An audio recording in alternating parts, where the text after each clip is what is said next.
panel. I want to hear from each and every one of you. I want to hear all perspectives. I want to hear your thoughts because, again, today I have whiplash. I have whiplash, quite literally. Donald Trump has been all over the board. I mean, we've seen executive orders, we've seen judgments, we've seen. It's been insane. It's been insane. I listened to Donald Trump's speech from yesterday, and it was not good. It was not good. So, guys, if you are interested in actually joining the panel, go ahead and request up. We are willing to speak to each and every person. If you are a Trump supporter, get in the box. If you are someone that supports Donald Trump and you actually want to share what's your thoughts on this Trump administration so far, listen, you guys got a lot to brag about. I get it. There's a lot of people that are excited about what Donald Trump is doing. And if you are a Trump supporter, I'm assuming that you are super excited about it. I get it, right? Your guy is doing the things that he said that he was going to do. He absolutely is doing the things that he said he was going to do. If you are not a Trump supporter, get in the box. I want to hear your thoughts because, again, is it just me or does anyone else have whiplash? Hey, Alexa, stop. Does anyone else have whiplash? Because he has been all over the place.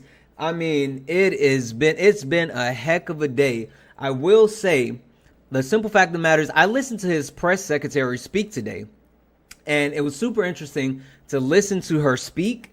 One, it was absolute propaganda. Absolute propaganda. I mean, absolutely the most insane thing that I've heard. But two, it's funny how he said he's trying to distract it. Yeah, he is. It's funny how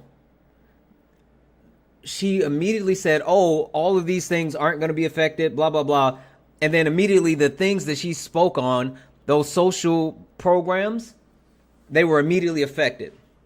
So with that being said, guys, if you are interested in coming up, go ahead and request up. If you are interested in coming up and actually telling me how you feel about this Trump administration, what are your thoughts? If you are someone that supports Donald Trump and you want to actually get in here and tell me why you think Trump has done an amazing job, then go ahead and request up. If you want to come up and tell me, the things that you've noticed, things that you may be worried about, go ahead and request up. If you are on either side of the quote unquote aisle. Also, guys, if you are, and this is something that I would love to hear from either Trump supporters or non-Trump supporters as well.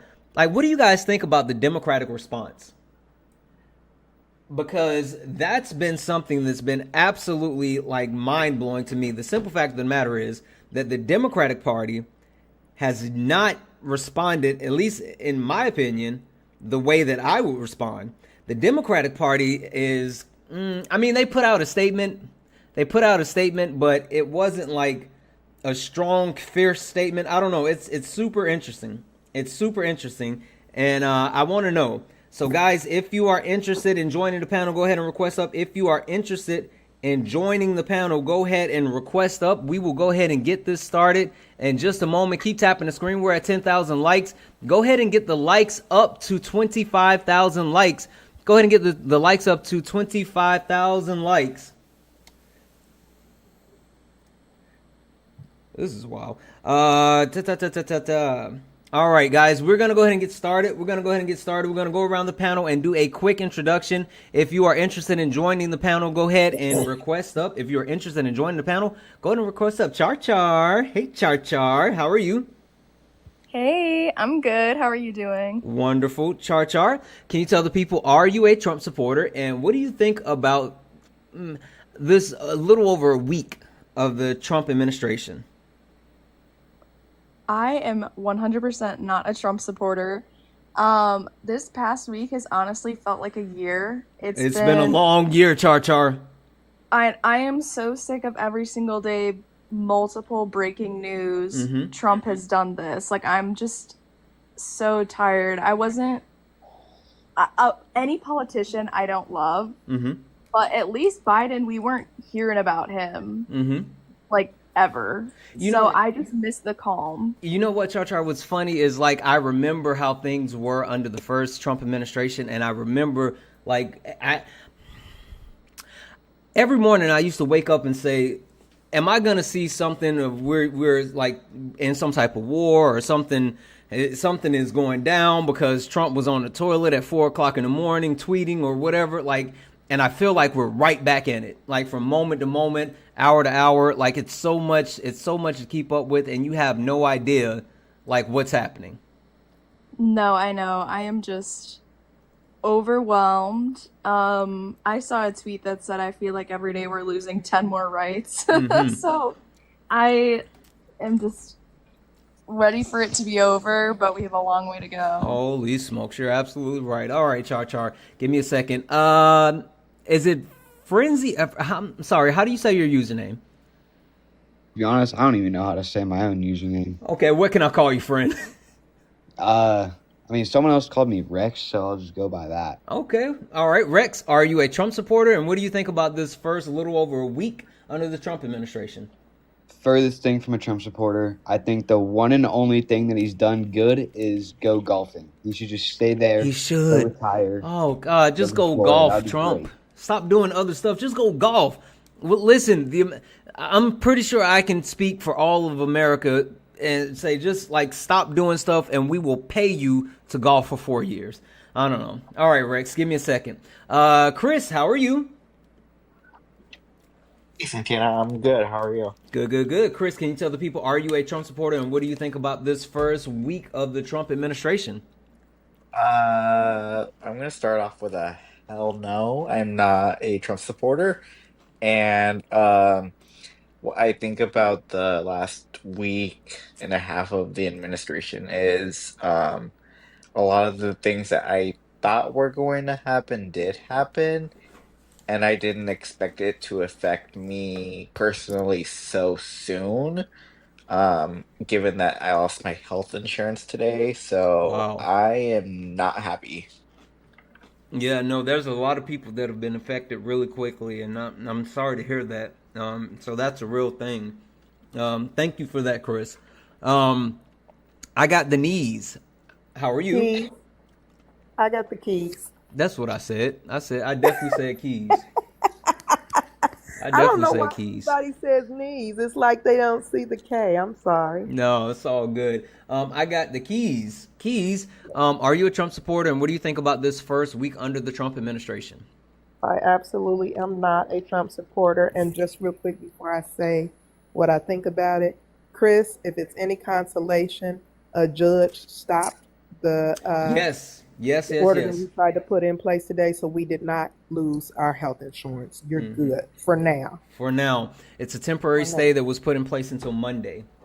Yeah, and even with that, I don't know, because first of all, it was supposed to be like to check and see what's what for maybe 90 days. There's people in places that don't have 90 days. So when you want to know what I think about this first week, fuck him. Excuse my language. And Definitely, because this is late nights with Santana. yeah, We don't do that here. okay, yeah, right. Um, and everything associated with him. You have to be like, there has to be some type of mental illness or something for anyone that thinks this is good.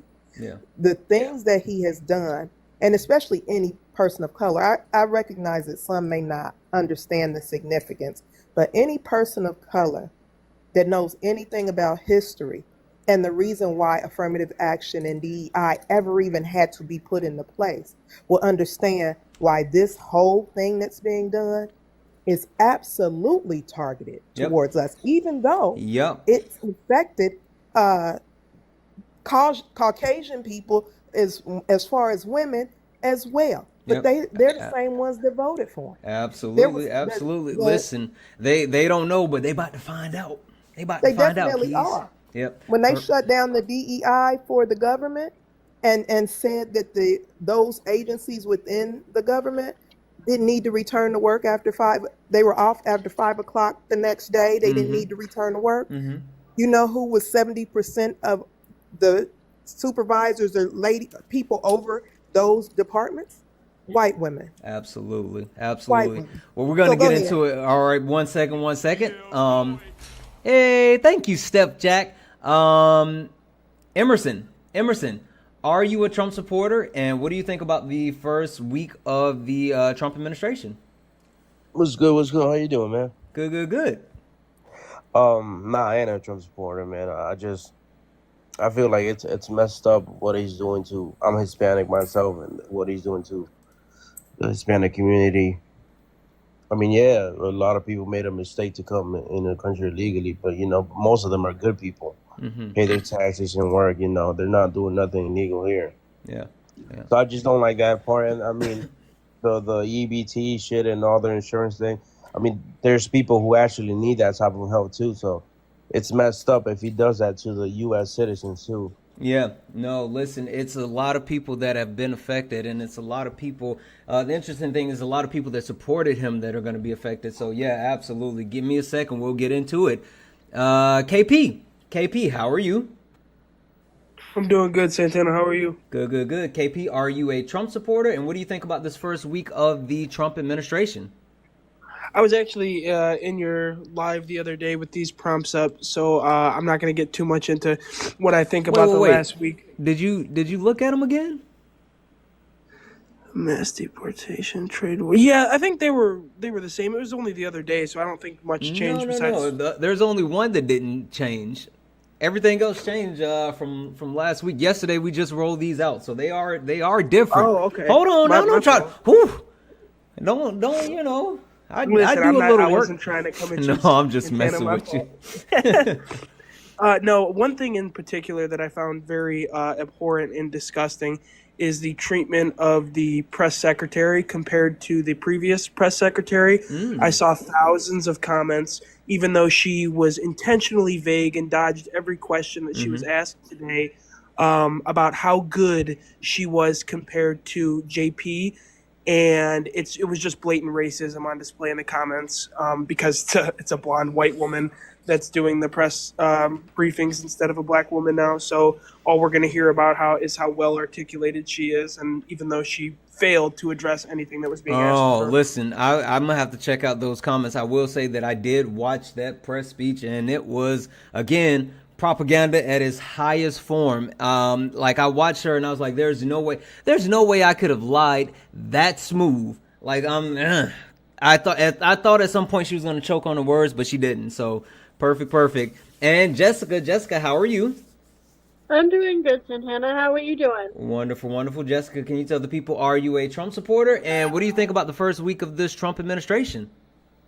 No, I am not a Trump supporter, and I mean, it's been a roller coaster this last week to the point where my anxiety got so high that because of the DEI stuff as well as the Equal Employment Opportunity deal, which I've heard a couple of different things. One of them says it's only federal right now. The other one says it's for everybody right now. So I'm kind of mixed on that. But my anxiety got so high, I actually had to confirm with my manager at my job that my employment was secure because of the fact that I do have disabilities. Yeah, no, absolutely. It's there's a lot of people that's on edge, and I get it, right? I get it. This is a stressful time. I was listening to another creator, and he was talking about what the actual administration is doing, and basically it's shock and awe, right? They're literally trying to put out as much as they can to actually shock as many people as they can to get everyone off their heels.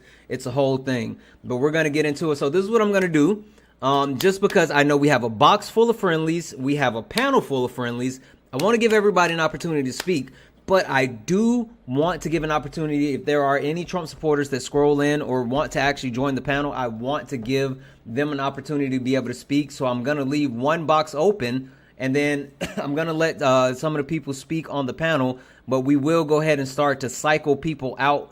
Just so if there is anyone that is a Trump supporter that is interested in coming up and actually joining the panel, I will give you priority. You can drop a me in the chat if you are a Trump supporter and you want to join the panel. We can help balance this out. I would love to get a little bit more balance on the panel. But with that being said, just to cover a couple of things with everyone that is here, first and foremost, for everyone on the panel, please be mindful of the words that you use. We want to use TikTok-friendly language. What does that mean? We want to use words like pew pew, unalive, mustache man, C19, schmex, things along those lines that not only protects your TikTok, but also the live. And also, guys, this is a safe and friendly community. What does that mean? That means we don't deal with any of the isms, racism, sexism, classism. We also don't do any of the phobias, homophobia, transphobia, none of it. We don't play that on the panel, nor do we play it in the comments. And speaking of the comments, please, please, please remember, guys, caps are for mods. So please don't use caps unless you are a mod. Caps actually pulls my attention away from the panel into the comment, and I want to be able to make sure we are able to actually have these conversations. With that being said, guys, let's keep tapping the screen, sharing the live out. Let's go ahead and get the shares up to 150 shares. Let's go ahead and get the likes up to 50,000 likes. We're so close. And also, guys, can we knock out the daily gift goal? It's the 2025. I'm going to keep resetting to these 1 cent goals. If we can knock this out a couple of times, it'll help get us push out to the FYP so we can get more people in and have these conversations. So I need you guys to be active participants and doing all the wonderful things to make sure that you are engaged with the live. And speaking of being engaged with the live, we got 2 people who have started us off the right way already. Guys, W's in the chat for Jesse. Jesse sent a $1 donation to say his first week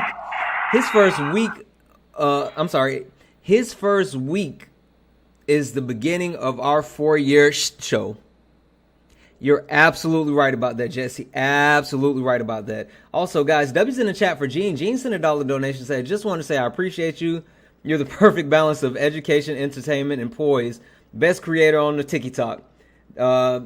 Keep being effing awesome. Thank you for the community. Gene, thank you for being a part of the community. Thank you for being here. Guys, W's in the chat for both Jesse and Gene. That means that we are now only $248 away from closing out our nightly donation goal. So guys, Cash App, PayPal, Venmo, all of my pay links are in the link tree in the bio. Santana Speaks 24. Santana Speaks 24 is the best way to support the live. If you enjoy the information, education, entertainment, please, please, please consider donating. Everything is accepted. Anything is appreciated. So this is what I want to do because, again, I want to give everyone an opportunity to speak, but I do want to cycle some of the friendlies out, but also clear out a little bit more room just in case there are some Trump supporters that want to come up. Just an FYI, Trump supporters, you don't have to comment. I can see you. Like, I see you. I know you're here, and I will make space if it'll make you more comfortable. You guys can come up in a group if you want to, if it makes you more comfortable. I promise you, no one's going to bite your head off. We're going to give you an opportunity to speak, all this other stuff. We want your voice to be heard. We want your voice to be amplified. You are the winners. You guys get the big piece of chicken, so go ahead and request up. With that being said, Jessica, I'm going to come to you first, and I'm going to give you the floor just because I know you spent some time on the panel last night. So I want to go ahead and give you an opportunity to speak, but I do want to go ahead and cycle you out to get to make a little bit more room. So, Jessica, I want to start with you. I want to know, is it just me, or was it whiplash? Like, do you have whiplash? Is it just me? Like, why is it that it seems like the Trump administration has no actual path or plan? It's just all chaos. What do you think? Yeah, I honestly feel like it's pretty much all chaos. I mean, Trump said in his campaign that he had concepts of a plan, but never gave any actuality to what he had planned once he actually got elected. Yeah, no, absolutely. You know what's funny though, Jessica? What? He said that he had concepts of a plan, but you know who actually had a plan? Yep. The Heritage Foundation. The Heritage Foundation and Project. Jessica, you remember when they told us that that Project 2025 wasn't the plan? Yep, and then Trump tried to distance himself from Project 2025 and said that he had no part in it, no say in it, no thoughts on it, didn't even read it. He flat out said that when he was asked about it. Yeah, no, he absolutely did. And the interesting thing is that he immediately turned around and started enacting multiple policies that fall in line with Project 2025. Hey, Jessica, did you see the news that Donald Trump or the Trump administration is giving the ability for federal workers who don't want to quote unquote return to work the ability to actually to take a 7-month delayed severance pay meaning that if they want to just go ahead and leave, they can leave and they'll get paid for the next 7 months. I actually did not see that. Yeah, yeah, they put it out. Oh wait, I denied. Oh, you said you denied that offer? Absolutely. Listen, yeah. So it was an offer that they put out to federal employees, basically saying you don't want to come back to work, you don't have to come back to work. We'll pay you until September. You can just go ahead and quit, right? You know what's the funny thing about that, Jessica? What's up? How much do you know about Project 2025? Pretty much only what I have seen on here, through TikTok and a couple of other platforms. Okay, cool.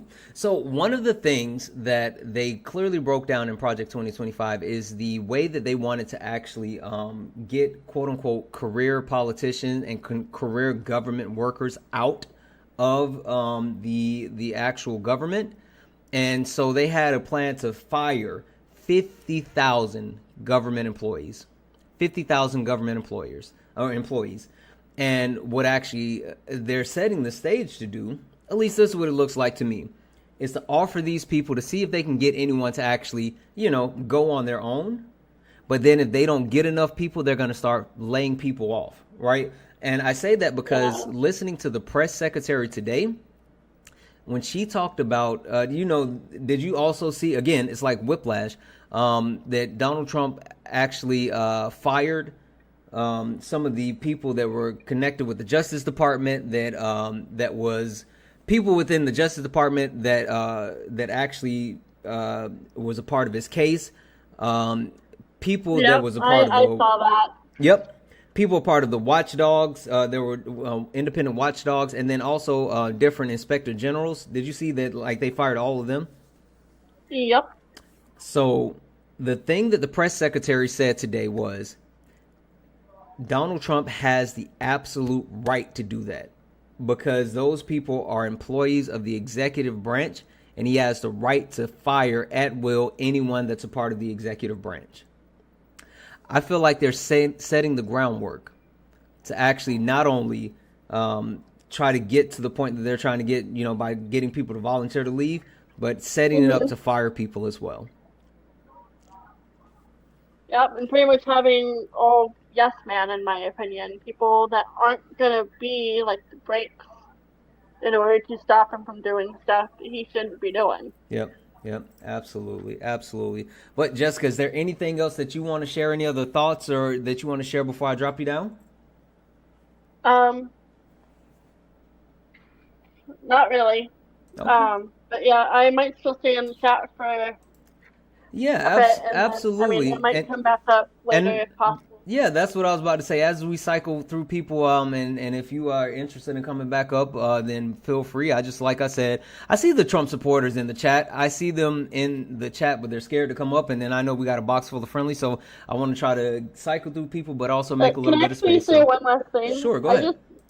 I saw LJ Ridge in the chat say they're setting him up to be king. Mm-hmm. LJ, are you meaning that as a good thing or a bad thing?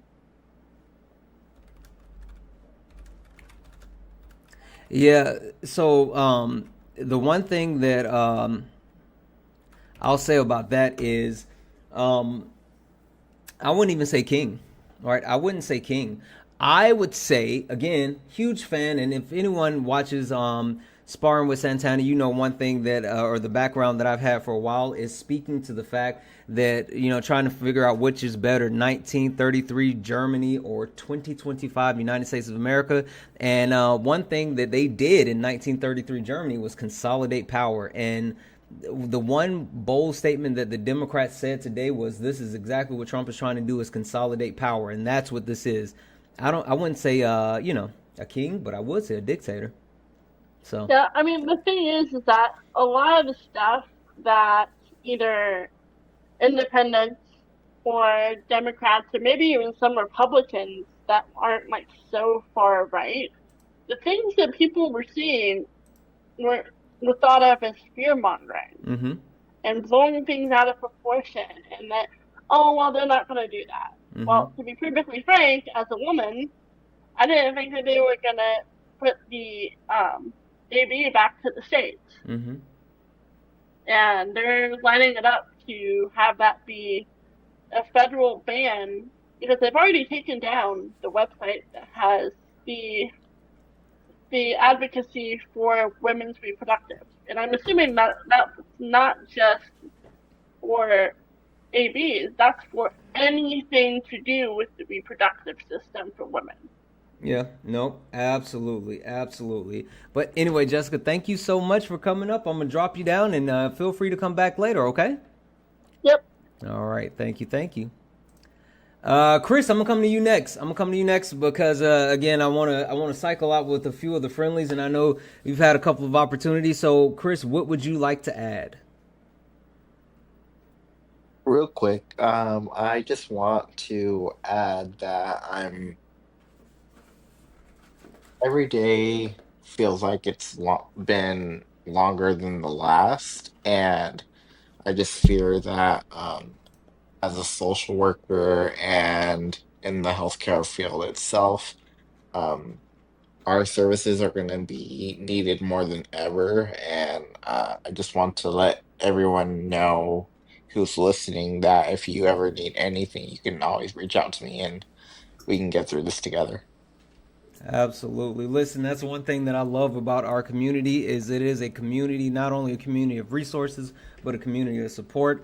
And guys, if you're not familiar with Christopher, he is an amazing human being, so kind, so active in our Discord, and one of our amazing mods. So he'll be in the chat. You can look for him. You can look for him in the Discord. We are family for sure. Chris, I appreciate you. For sure. And this is not going to be the last time that you hear from me. So Absolutely. Absolutely. I'm going to drop you down. sounds good. Have a good night. Thank you as well. Hey, Todd, are you a Trump supporter? Todd, are you a Trump supporter?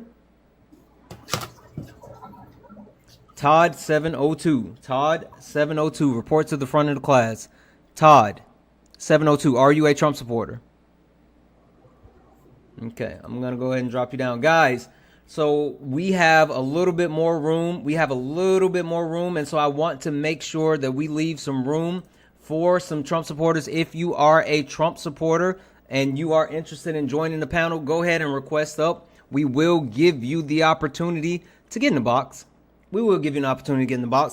Again, you have the onus. You are the person or the people that won, and so we want to give you the space to actually have the floor.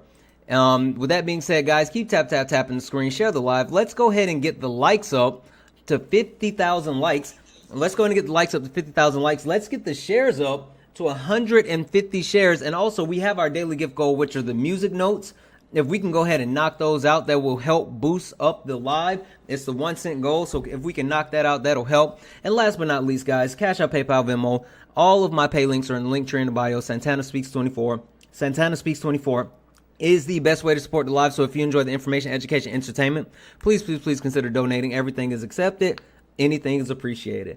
All right, so this is what we're going to do. I'm going to come back around to Keys.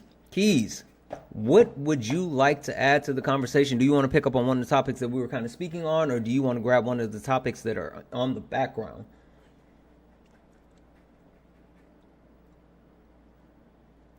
Keys, are you there? Yes, I'm sorry, I was muted. No worries. So give me one from what we were already speaking on, and I'll speak on it. Because Yeah. I didn't take Yeah, no, listen, I'll tell you, I'll say this. I would like to know, what do you think about the fact that literally now we're depending on, or multiple people, whether it's people worrying about their Medicaid benefits, or whether it's people worrying about their SNAP benefits, or whether it's kids that are worrying about being able to actually have lunch in school, or if it's people, because I'm seeing there's other things that are affected, like Meals on Wheels, Section 8, Head Start, WIC, child care. Like, what do you do? Special education. What do you do for those, or what do you say for those people who are in that position, all because Donald Trump is trying to stop funds that have already been appropriated? Well, this is the thing. I'll start with the fact that some of this, well, all of this, we saw coming. A good majority of us. Not enough came out to vote, but a lot of us saw this coming. Now, did we think we would be in a place where nobody was going to be able to stop it, or that nobody would be honorable enough to step in? No, I don't think people really realized it could get this bad. Now, a lot of us did. But the idea that because what he's doing right now, most of it's not lawful. A lot of it's against laws, Constitution, all of that shit. He doesn't care anything about that. Language. I'm sorry, ish. He didn't care about it the first time. He isn't going to care about it now.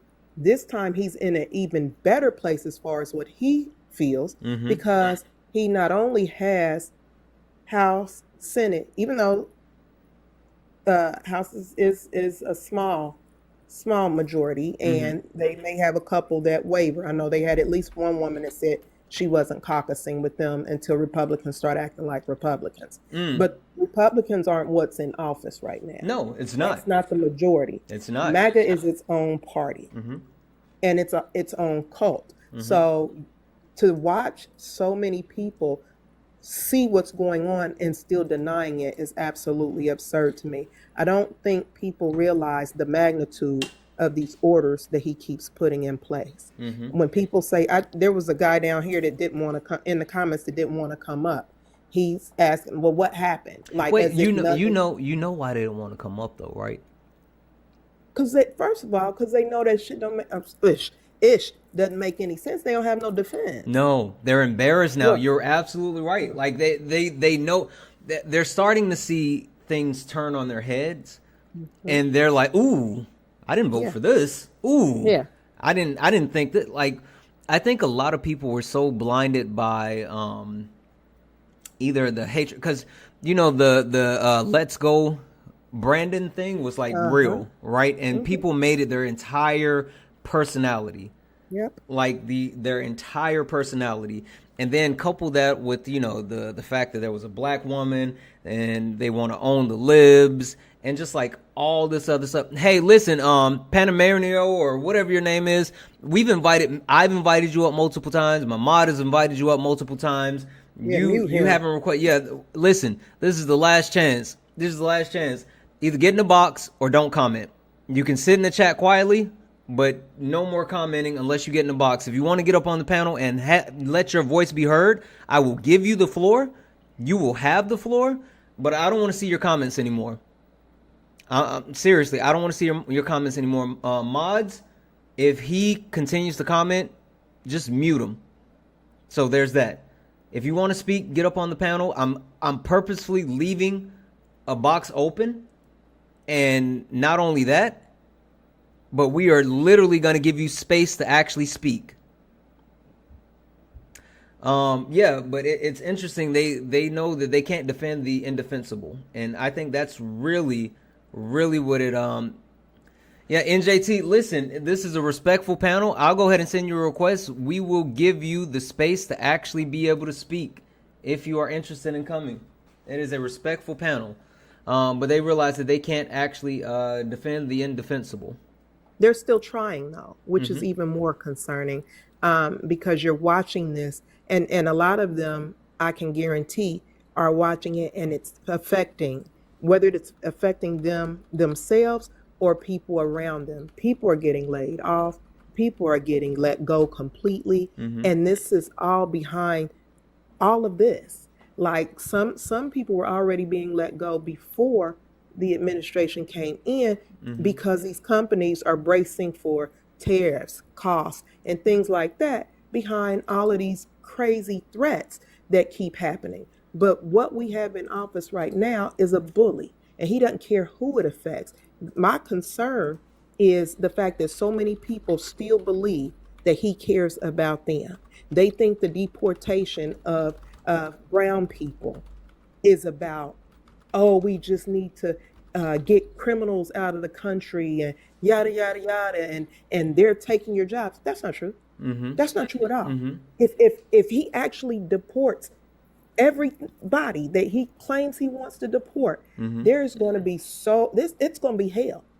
Because number one, I don't know if people have looked around in new neighborhoods and stuff like that. Who's building those homes? Yeah, absolutely. Who are the builders? Who's putting on roofs? Who's doing the infrastructure that we are getting done actually in the last few years? It's the people that you're claiming you want out of here. Yep. Now my whole thing is, and I'll end with this part. If you're whoever these people are crazy enough to believe that this is about making America great again and not making America white again, you don't want to believe the truth. It's the whole thing about ABs, not wanting people to have ABs. If they were able to say, we just want White women, white people not to be able to have ABs, Yeah. that's what they would say. Because they really don't care about the rest of us having mean, them. yeah. They don't want white people to have them. Because when you compare the amount of brown people to the amount of white people, the white people are no longer the majority. Now, for some of you, that may not be a big deal. But for these people, it definitely is. The Heritage Foundation started that foolishness over a decade ago. They were just waiting on a pawn to enact it. Yep. And they found the right one because he's honored by it because to him, he's outsmarting them. He's narcissistic, so he believes he's the bright one. The thing that I've said, and I absolutely mean this, I was telling my wife earlier, right? They made a deal with the devil twice. And the devil is paying off, right? The first deal was they wanted Roe overturned, and they needed a useful idiot that was willing to actually, quote unquote, pack the court. Donald Trump has appointed 3 Supreme Court justices and got Roe overturned. That was something the Heritage Foundation absolutely wanted. The second deal was Donald Trump's like, you keep me out of jail, and I will pass Project 2025. And they listen. That deal with the devil is paying off. And the craziest part about it is, I don't remember what the bill was, but they even presented a bill and had the nerve to have the letter of recommendation directly from Project 2025. I mean, from the Heritage Foundation as an endorsement. You got to be kidding me. And the fact that the maggots have listened to all of this, and they love to claim fear mongering anytime it's true and it sounds bad, instead of just acknowledging, yeah, they probably are going to do that. I will say this, and then I'll let the next person go. But all of this is happening because people allow their hatred for people that don't look like them. Yep. No. To supersede their common sense. Yeah. They cut their noses off to spite their faces. And with that, we all gonna burn for it. Not just us. But they were okay with, even if they got burned a little, as long as we burn more. That's what it boiled down to. And I yield back my time, like they say in the Yeah, no, absolutely. You know, it's super interesting that you said that, because there's a lot of people that literally did exactly what you said, right? Cut off their nose to spite their face, and you know, it's a tough situation, and it's something that it's something that is going to affect every single person. But anyway, Keys, I'm gonna go ahead and drop you down. I appreciate you coming up and hanging out with us. Feel free to come back up, okay? I will, but make sure you address the fact that 2 of those, Alito and Thomas, will be retiring in the next 4 years. So they're going to stick 2 more. He's going to be able to appoint 2 more justices. I've said this, either it's going to be 2 or 3, because I mean, it could be 3. It literally could be 3. Yeah. So I mean, like, all right. Yeah. Thank you so much, Keys. Have a good one. No worry, y'all. Have a good one. Guys, keep tapping the screen. Let's go ahead and get the likes up. I saw Corey put in the chat that the likes are moving kind of slow. You guys know Corey doesn't play that. Corey said get the likes moving. So tap the screen. Let's go ahead and get the likes up to 100,000 likes. Also, guys, Debbie's in the chat for Sarah. Sarah sent a $3 donation to say, we've just begun the fight for our freedom. Sarah, you are absolutely right. Absolutely right. Guys, W's in the chat for Sarah. Guys, that means we only have now $245 left in our nightly donation goal. Cash App, PayPal, Venmo, all of my pay links are in the link tree in the bio. Santana Speaks 24. Santana Speaks 24 is the best way to support the live. If you enjoy the information, education, entertainment, please consider donating. Everything is accepted. Anything is appreciated. With that being said, if you are a Trump supporter, listen, I'm trying to keep the panel open for Trump supporters. I'm going to rotate out friendlies, but Trump supporters, you get priority. I see you in the comments. I see you guys hanging out. Listen, no one's going to bite your head off. I know you see Chris up here. He looks intimidating and scary, but he is a pussycat. He will not rip through you. This is a respectful panel. If you are a Trump supporter, get in the box. We want to be able to hear your opinion. My mods are going to mute you in the chat.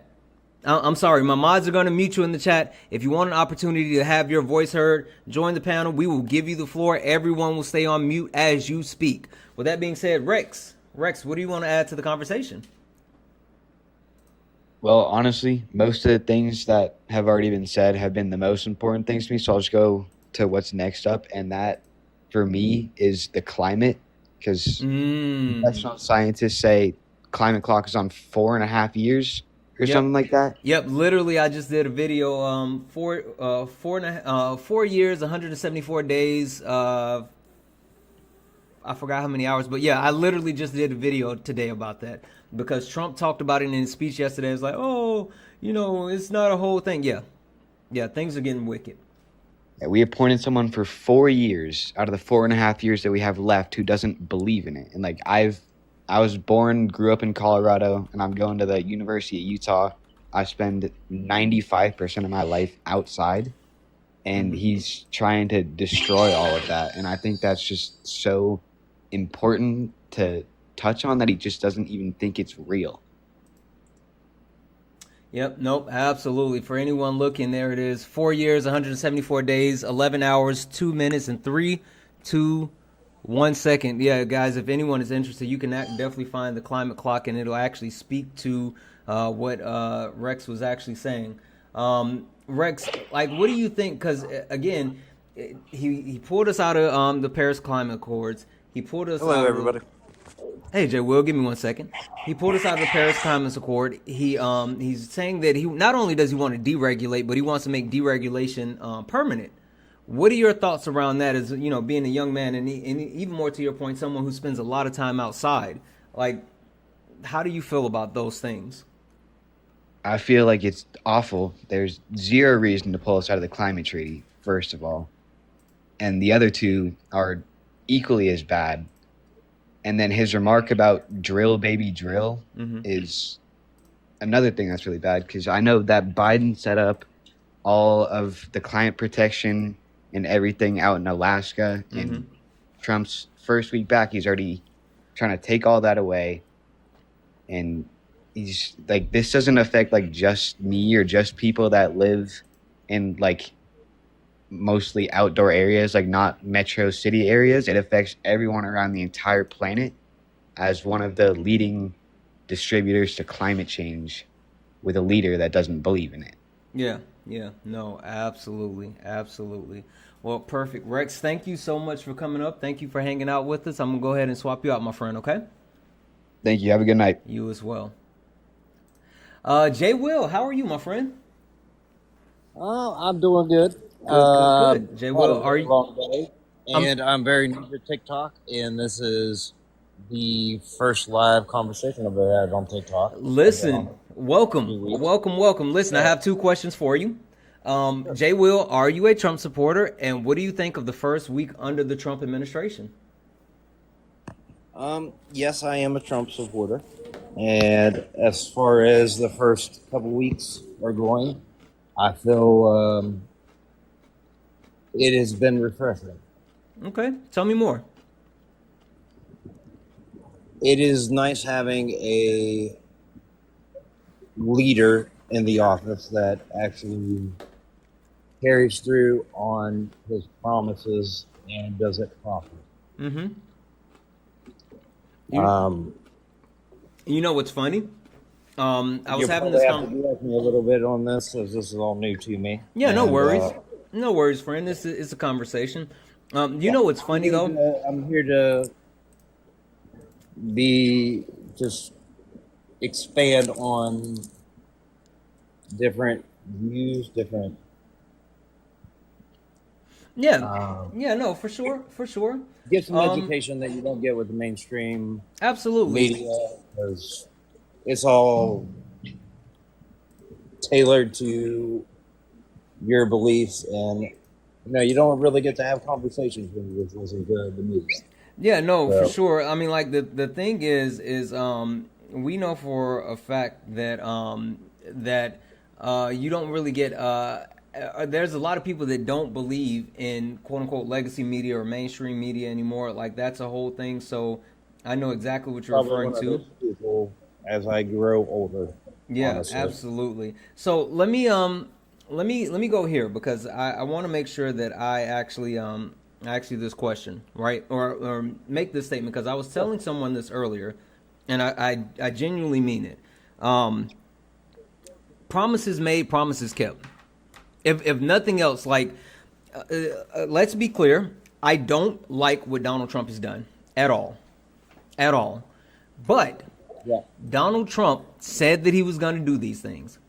He campaigned on doing these things, and he's keeping his promise.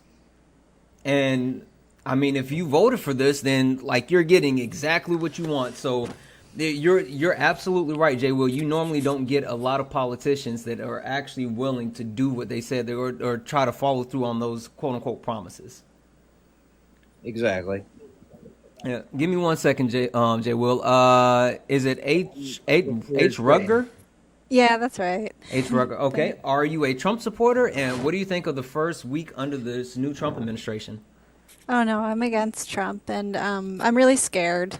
Um, really, like, really scared. But because I appreciate you having these civil conversations. I think that's a great idea, and you're doing a great job. And I just wanted to ask Jay or anybody else here who is a Trump supporter, like, I know we have to see things very differently to have such different reactions to his first week, but what would be the thing I suppose that, like, if he did that, what would be the thing that he would do that would cause you to think he's not succeeding? Like, Mm. what kind of what kind of error do you not want the Trump administration to make that would actually cause disappointment for you? That's a good question. So we have Jay Will is the only person at this moment that is a Trump supporter.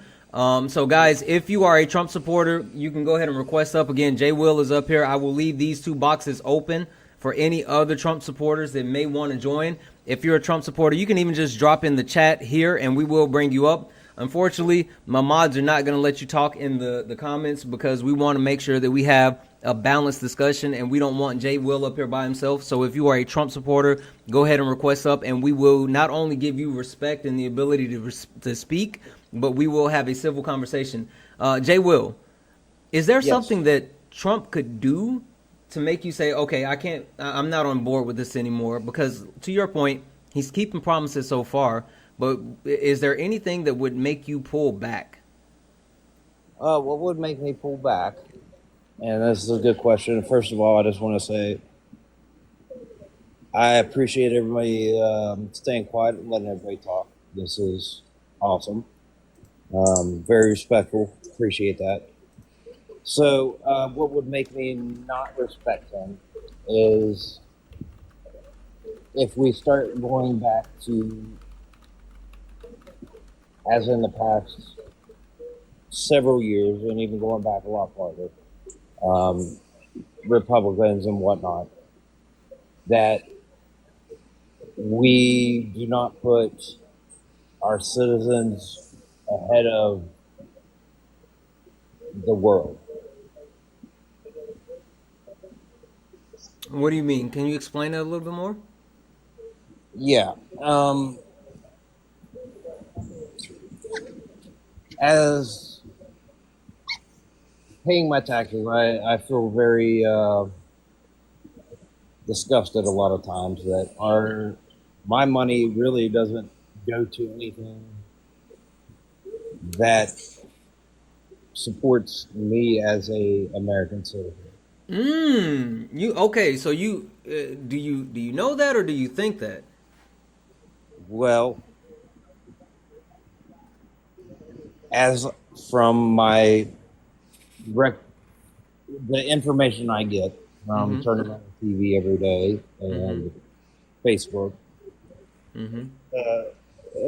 all the social media, whatever. Mm-hmm. We support the world quite a bit because Mm-hmm. we have a lot of wealth in this country. Mm-hmm. Now, at the same time, yes, I believe that we should help out others. Mm-hmm. I'm a very empathetical person. At the same time, we do not, I think we're over generous Okay. with the money which, of course, I'm not like a rich person. So my tax money is like minuscule. Got it. Okay. Probably doesn't even pay for the amount of money that it costs to put salt on my road when we get 12 inches of snow out here. See, look, Jay Will, you jumped ahead Right. because like you mentioned something. I was like, okay, hold on one second. So I want to come to Char first because I was gonna go to Chris, but Char, I want to give you the right to first Like I said, passage. I'm not very well versed in this. Hold on one second, Jay Will. Hold on one second, okay? Char, I want to come to you first because Jay Will actually said something, and I'll give you the right to first passage. If not, I'll pass this to Chris. But Jay Will said that he wants to see his tax money go to benefiting everyday Americans, and he said that he doesn't feel like that's what's happening. But he said that he sees that more so from turning on the news and getting on the old book face and social media. Char, is that actual factual? Like, is our tax dollars not being spent on us? Can you speak to that? I would say our tax dollars are going towards us. I mean, there's a big outcry right now because social programs are being put on pause, and those are our tax dollars that are being held from us. The only thing I would agree with you on is I feel like we need to have more social programs for the people. But insofar as where our tax dollars are going, I don't agree that we're not seeing them in return. Okay. Chris, is there anything that our tax dollars are going to? Maybe like because Jay Will is saying he doesn't really see it, but maybe he just doesn't know. What do you think? Well, I mean, so here's the thing. If we're going to make the case, right, that it's going to places that it doesn't need to, let's start with something simple, right, that we can compare Biden and Trump to, right, since these are the last two people.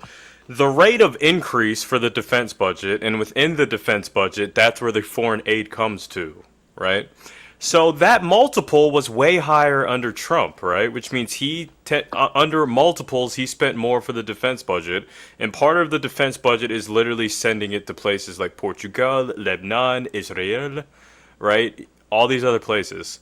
And on top of that, Trump had this thing called the Tax Cuts and Jobs Act, right? That's still in place that was actually responsible for bringing new tax revenue in for us to use. But instead, it cost negative, so the R minus C breakdown, revenue minus cost equals profit.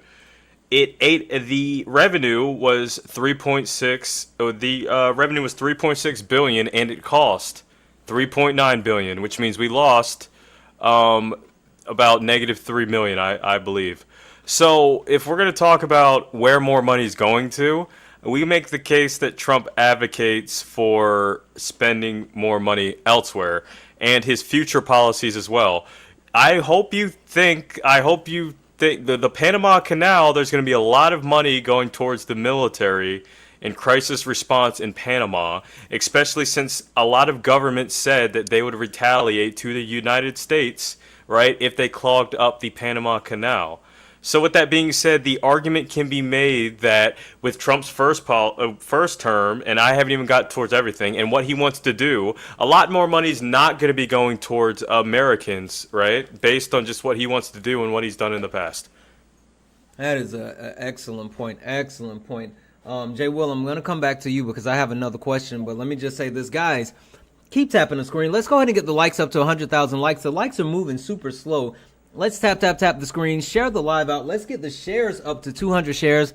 Let's get the likes up to 100,000 likes. Also, guys, Cash App, PayPal, Venmo. All of my pay links are in the link tree in the bio. Santana Speaks 24. Santana Speaks 24 is the best way to support the live. If you enjoy the information, education, entertainment, please consider donating. Everything is accepted. Anything is appreciated. We only have $245 left. We got 300 people hanging out.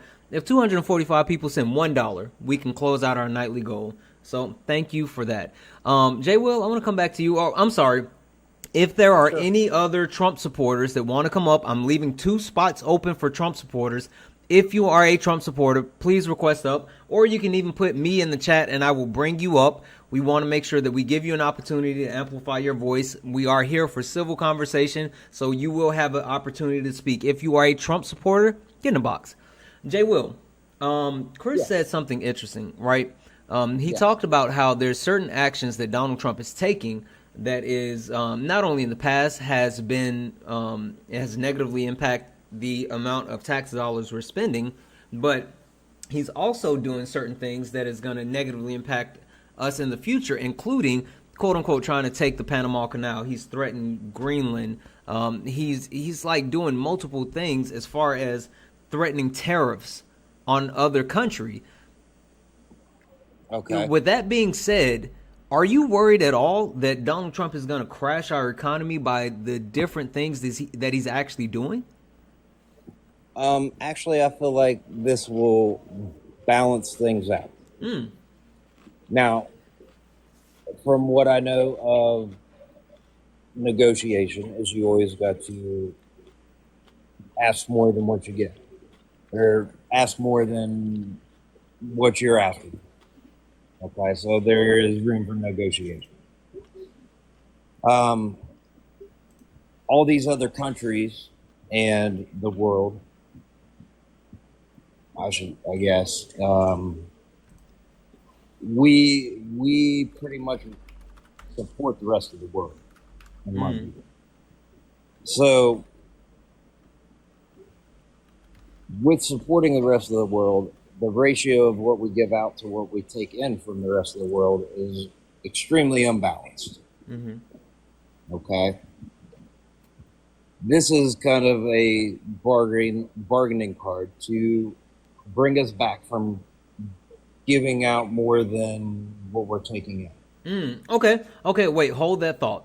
So you kind of said this before, and I want to hammer down on it. You said that we're supporting the rest of the world. Can you give me a specific example of something that you know that we're, quote unquote, supporting the rest of the world? All right. Now, as far as world economics go, I probably don't have a lot of specifics go on that. Okay, well, just anything that you might know where you was like, yeah, like we're doing this and we shouldn't be doing that as far as supporting. Okay. Well, this is kind of more localized, I guess. Okay. I work in healthcare, specifically long-term healthcare. I'm in physical therapy. One of the most frustrating part of my jobs is over-regulation to get people what they need. Right. It is absolutely impossible, and I work with people every day that are at the, I guess, mercy of regulation. Red tape. Right. This is kind of going off into something different from that conversation, so I wanted to bring it up, but this is something I'm knowledgeable about. Okay, so regulations. Yes, and this is one of the big things that I like about Donald Trump is that he is getting rid of a lot of the red tape that makes it impossible for people that have no control over their lives and are at the mercy of whatever their insurance will pay for, whatever Medicare will pay for. And Okay, I get what you're saying, and there's a need to kind of, quote unquote, cut through that red tape. I I absolutely understand what you're saying. So this is what I want to do. Let me read this off real quick, guys. W's in the chat for Kimberly. Kimberly sent a Kimberly just sent a $40 donation. Massive, massive, massive W's in the chat for Kimberly for adding $40 to the nightly donation. And Kimberly said, "Got diagnosed with CPTSD today. This is helping so much. Thank you." Listen, Kimberly, I recently got diagnosed with ADHD myself, but I say all that to say, your mental health is the most important thing, and being able to actually, one, identify any issues that you may have is super important, but also being able to treat those in multiple ways, whether it be through medication, whether it be through, therapy, or whether it be through a healthy lifestyle, anything, but making sure that you understand what's happening and being able to actually get the help that you need. I'm so happy that you at least know, and I'm so happy that this is helping, and hopefully, you'll stay a part of our community, and we can continue to help. So W's in the chat for Kimberly for that. Guys, we're now only $205 away from closing out our nightly donation goal. Cash App, PayPal, Venmo, all of my pay links are in the link tree in the bio, Santana Speaks 24. KP, I saw what you put in the chat, but I was literally getting ready to come to you next. KP, do you want to touch on the regulation topic, or where are you going? Yes, yeah, I'd love to. I'm actually just about to drop, and I want to give you spaces to rotate out. And I just want to say what's up to Chris. I've seen him in other lives, and big fan.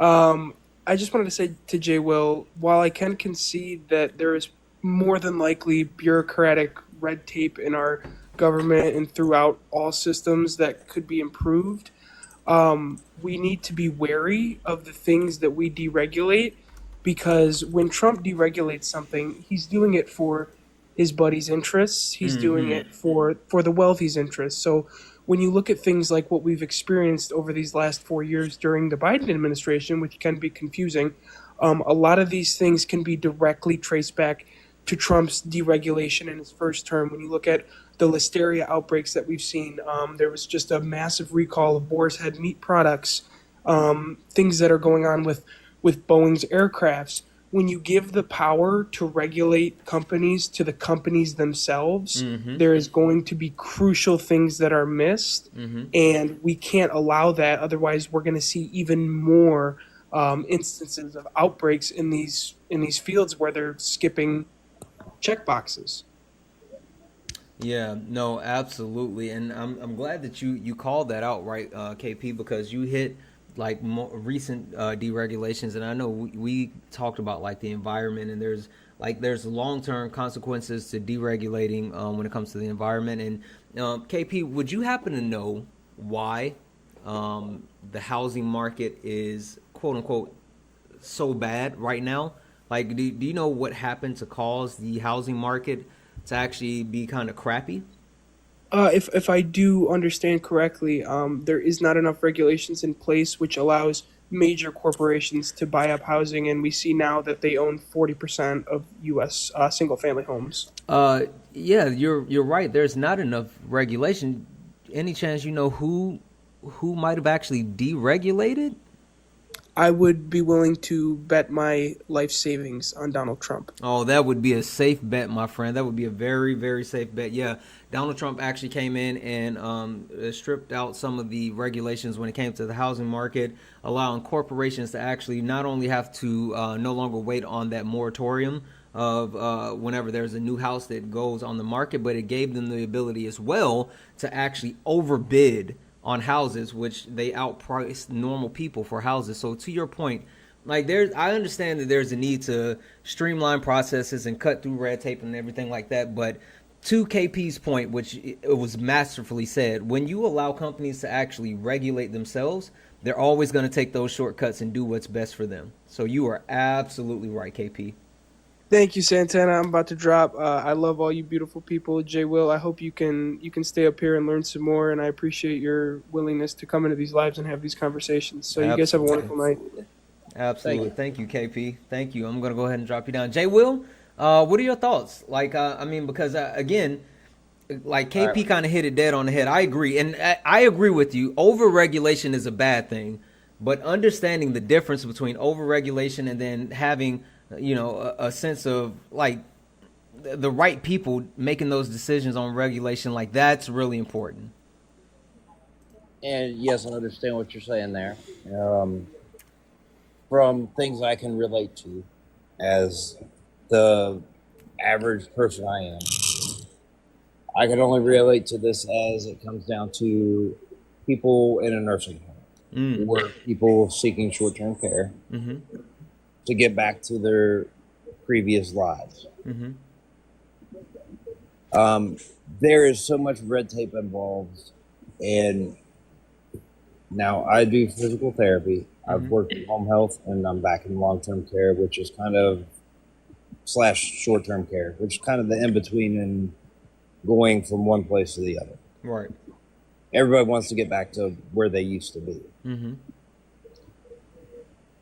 Yeah, no, However- you're absolutely right. And so listen, this is the funny thing, and Saint and H Rucker, I'm sorry to kind of jump you guys for a second, but I want to go It's to all right. I'm new to this, and I'm not probably formulating. No, things. listen, you're good. It's a conversation. You're doing fine. You're doing perfectly fine. I just I'm trying to keep it going around so we can all talk. But you're doing amazing, Will. I mean, Jay Will. You're doing amazing. But I was saying, Saint and R. Ruckers, hold tight for me 1 second, because I don't want you guys to think I'm overlooking you. But I would specifically want to go to Nikki, right? And I want to go to Nikki just because there's kind of a parallel, right, between her and Jay Will. Nikki is in the medical field. Jay Will, is a physical therapist. He works with long-term care. Nikki. But yes, go ahead. Yeah. So, can you speak to what's happened within the medical field since Donald Trump has gotten in office and signed multiple regulations? Because I know there's something around prescriptions. I know there's something around Medicaid. Like, can you speak to what's happening and what actual impacts that Donald Trump and the Trump administration has had just in this short amount of time? Yeah. First, I really like that you brought up the regulations because, he withdrew us from who, right? The WHO. Absolutely. Which is highly important. We actually need WHO. That is our way of working with other countries to make advancements in diseases and disorders and immunizations to protect people. And he has actually blocked information to go out to the public. I don't know if you're aware, but there is a tuberculosis outbreak right now in Kansas. And so there are providers like myself. I'm a nurse practitioner, and we're spreading it out in the world since we can't. They can't. The NIH and WHO, things of that nature. But I will talk about what happened today. And I know you work in long-term acute care. And how do long-term acute care patients pay? Am I free to talk here? Yeah, absolutely. She was asking you a question. Yeah, no, you're good. And thank you for that, Jay Will. No, that's all right. I'm trying to be respectful here, and I appreciate everybody staying silent. I'm not sure how this works. You're doing great, friend. You're good. How things are paid for. I get short-term patients. Oh, when you leave the app like that, he might have got a phone call. Yeah, I was gonna tell him if you got a text or something like that. Hey guys, as we wait. Hey, just wanted to Go ahead, Chris. Oh, I just wanted to say one thing. Just wanted to stop in real quick. I'm going to bed, but it's great talking. I just wanted to. Yeah, these are great topics. The whole regulation thing is very important because we have even things like the CFPP. That's a regulation that prevents people from getting ripped off, right? So I'll continue to watch for a little bit because my mom's a nurse practitioner, and I was absolutely scared during C-19. So Nikki, thank you so much for being on the ground zero of that. I was in New York City at the beginning. Yeah. That's even so. God bless your soul. But I'll be watching for a little bit. Santana, always good to see you. Yeah, absolutely. Listen, I thought that you were going to be able to Hulk out, but no one came through. But it's all good. We'll do it at some point. Yeah, I mean, also, I'm actually going to be on before work. I'm going to be on Facts Still Matters live tomorrow, breaking down taxes and tariffs. So I'll be there. Yeah. So if anyone wants to sit, yeah. Awesome. Have a good night, guys. All right. Have a good one, Chris. Guys, keep tapping the screen, share the live out. Let's go ahead and get the likes up to 100,000 likes. The likes are moving really slow, guys. I don't know what's going on. Like can we do the things with the likes? Can we tap the screen? Can we tap the screen? Can we tap the screen? Share the live out. Let's get the shares up to 200 shares. I need you guys to be active participants. If we want to get more people in here, if we want to have these debates, if we want to have these fleshed out conversations, then I need you guys to be active participants. We have the daily gift goal, and we can knock that out. That'll definitely help. Listen, we don't have any other Trump supporters available for right now. So with that being said, we got a couple of spots open on the panel. If you are interested in coming up and joining the conversation, giving your opinions, this is the time. You can go ahead and request up, and we'll get more people in on the panel. So if you're interested in joining the panel, go ahead and request up. Nikki, do you want to finish your thought, and then we'll start passing around the panel a little bit? Yeah, I'm sad that he left, because I was trying to get to the point where most people who are in long-term acute care and are in nursing homes pay by Medicaid. And so today, it was utter chaos. There were people who couldn't get their prescriptions filled. There were people who canceled their doctor's appointments because they were like, is it going to be covered? There were people who went to, I'm an ER NP, so they went to the ER instead of a doctor's office because they were like, I don't know if that's going to be covered. So, and then my mom, she's disabled, and she relies on, Social Security, Medicare, Medicaid, and SNAP benefits. And if that goes away, I will have to cover the costs for my own mom. And so my point to him was, and I actually made a video. It was kind of an angry video because I was so angry about it today. But I just feel like the MAGA party, they are all about what it helps them and not for everyone. They don't think about like other people, I guess, is the way I look at it. And it is hard to watch. It's hard to watch because if you have a family member or ever have had a family member in a nursing home or get any care and they were under Medicare or Medicaid, that was ripped away from them today for hours. And everyone was scared if they were not going to have that back. And they still don't know if they're going to get it back. But also what was really alarming to me as well was I only saw 2 people speak on it, which was Tim Walz. Oh, actually 3, sorry. Tim Walz, which I think he made an excellent, awesome news conference. And then the governor of Illinois, and then Jasmine Crockett. And I haven't seen anyone else, say anything per se, like especially on the Democratic Party side, Listen, I wonder though if it's because of the simple fact that everything moves so fast.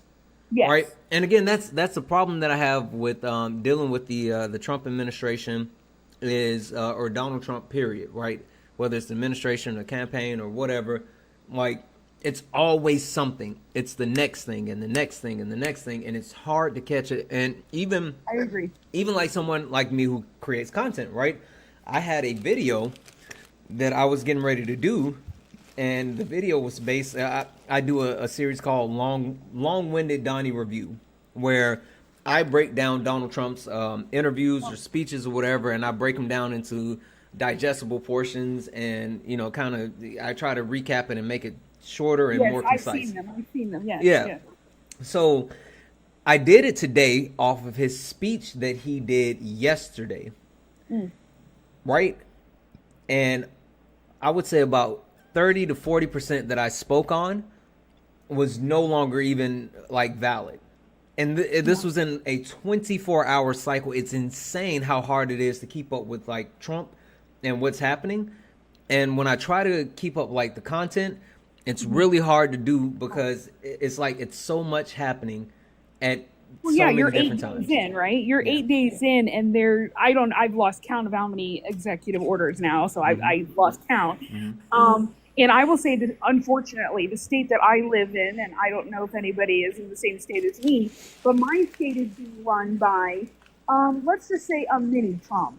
So it's like a mini Trump inside a big Trump.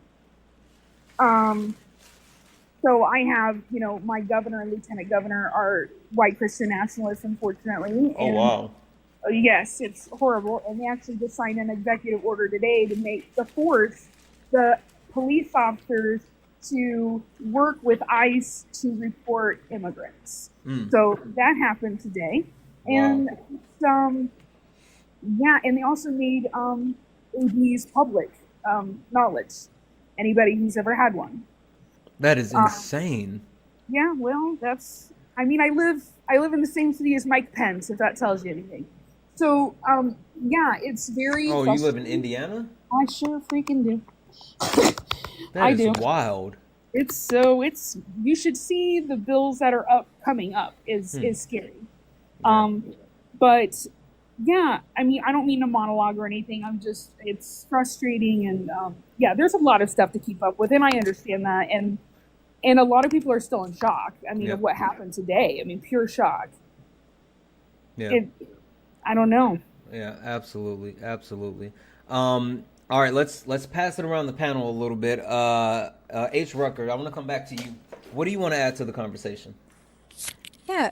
Oops. Yeah, I'll drop down in a sec too to give you more room, but I wanted to say on the healthcare topic that obviously for women or people with female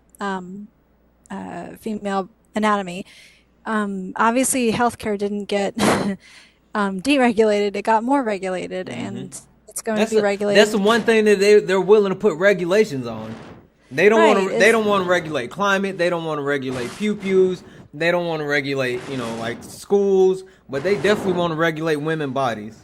They do, and they want to, and like for people who are concerned about, or who are pro-life or pro-birth and are concerned about ABs, I would just say that like denying that type of support to women is, well, some people die because they can't get it, but even more, probably even on a bigger scale, it's just that it has a chilling effect on doctors, and it is making people leave locations that ban ABs. So like you will have a harder time getting other forms of healthcare for women.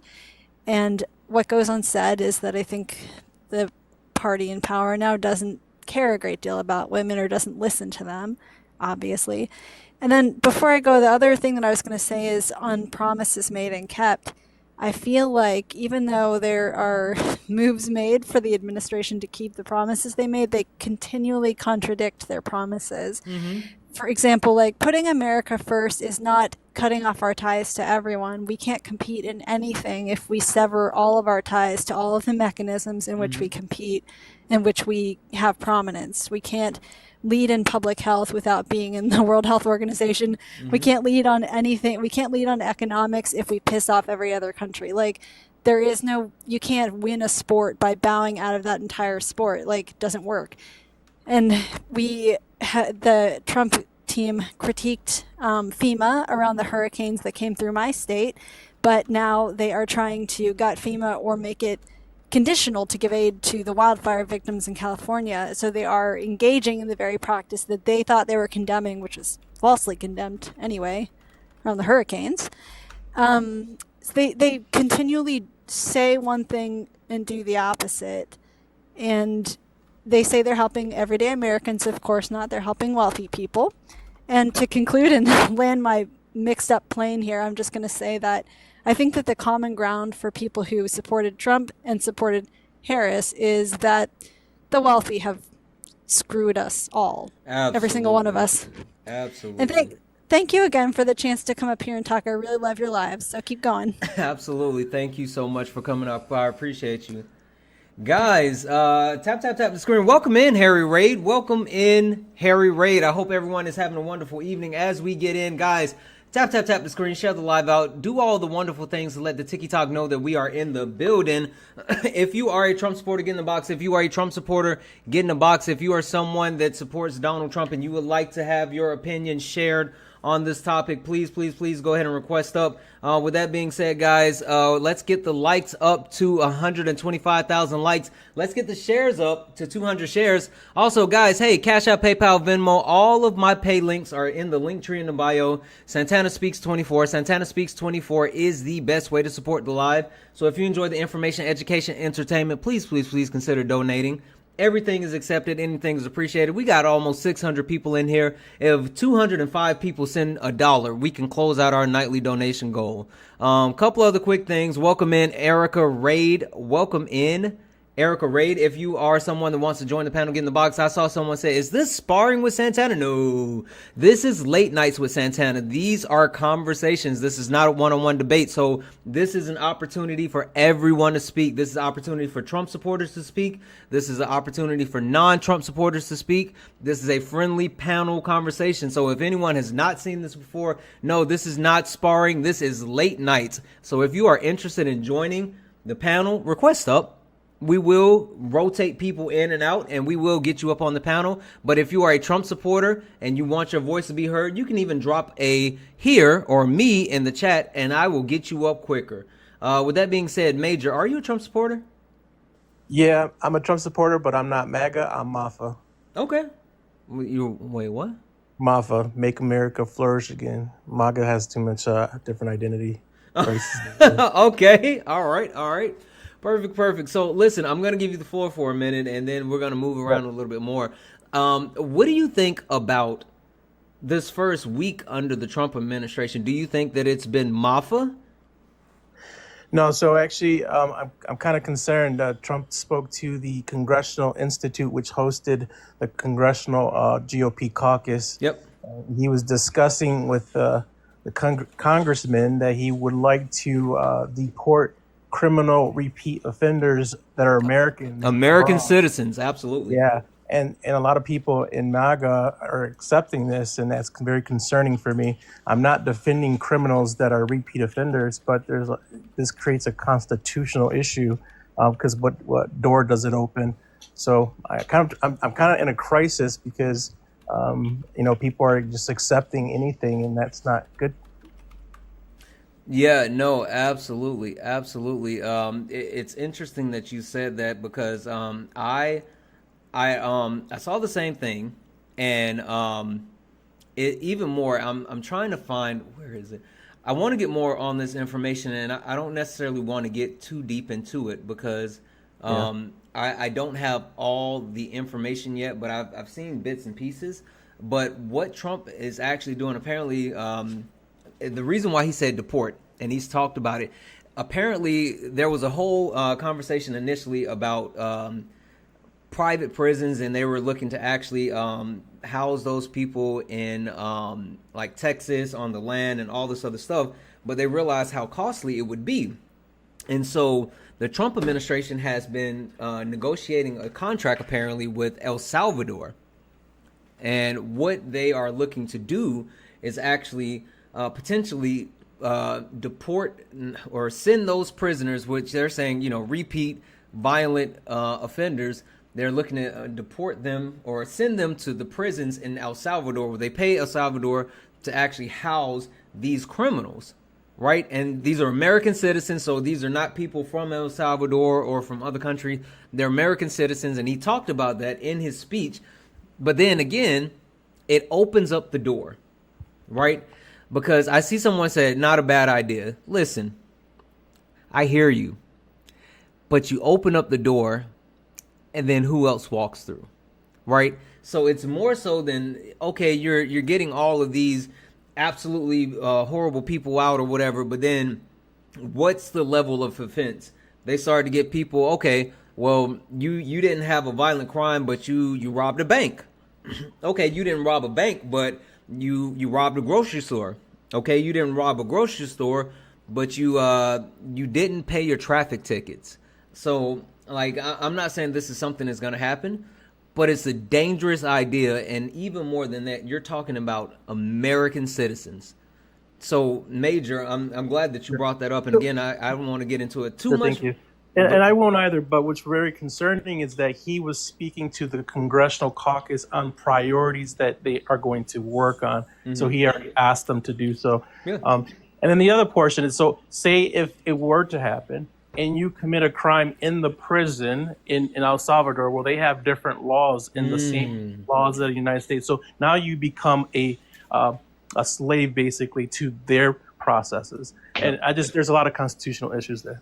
Yeah, no, absolutely, absolutely. Let me ask you this: did you hear though? There was a point where he was talking about basically how the Republican Party needs to stick together, and to me, it felt like he was giving a speech for people to stay in line.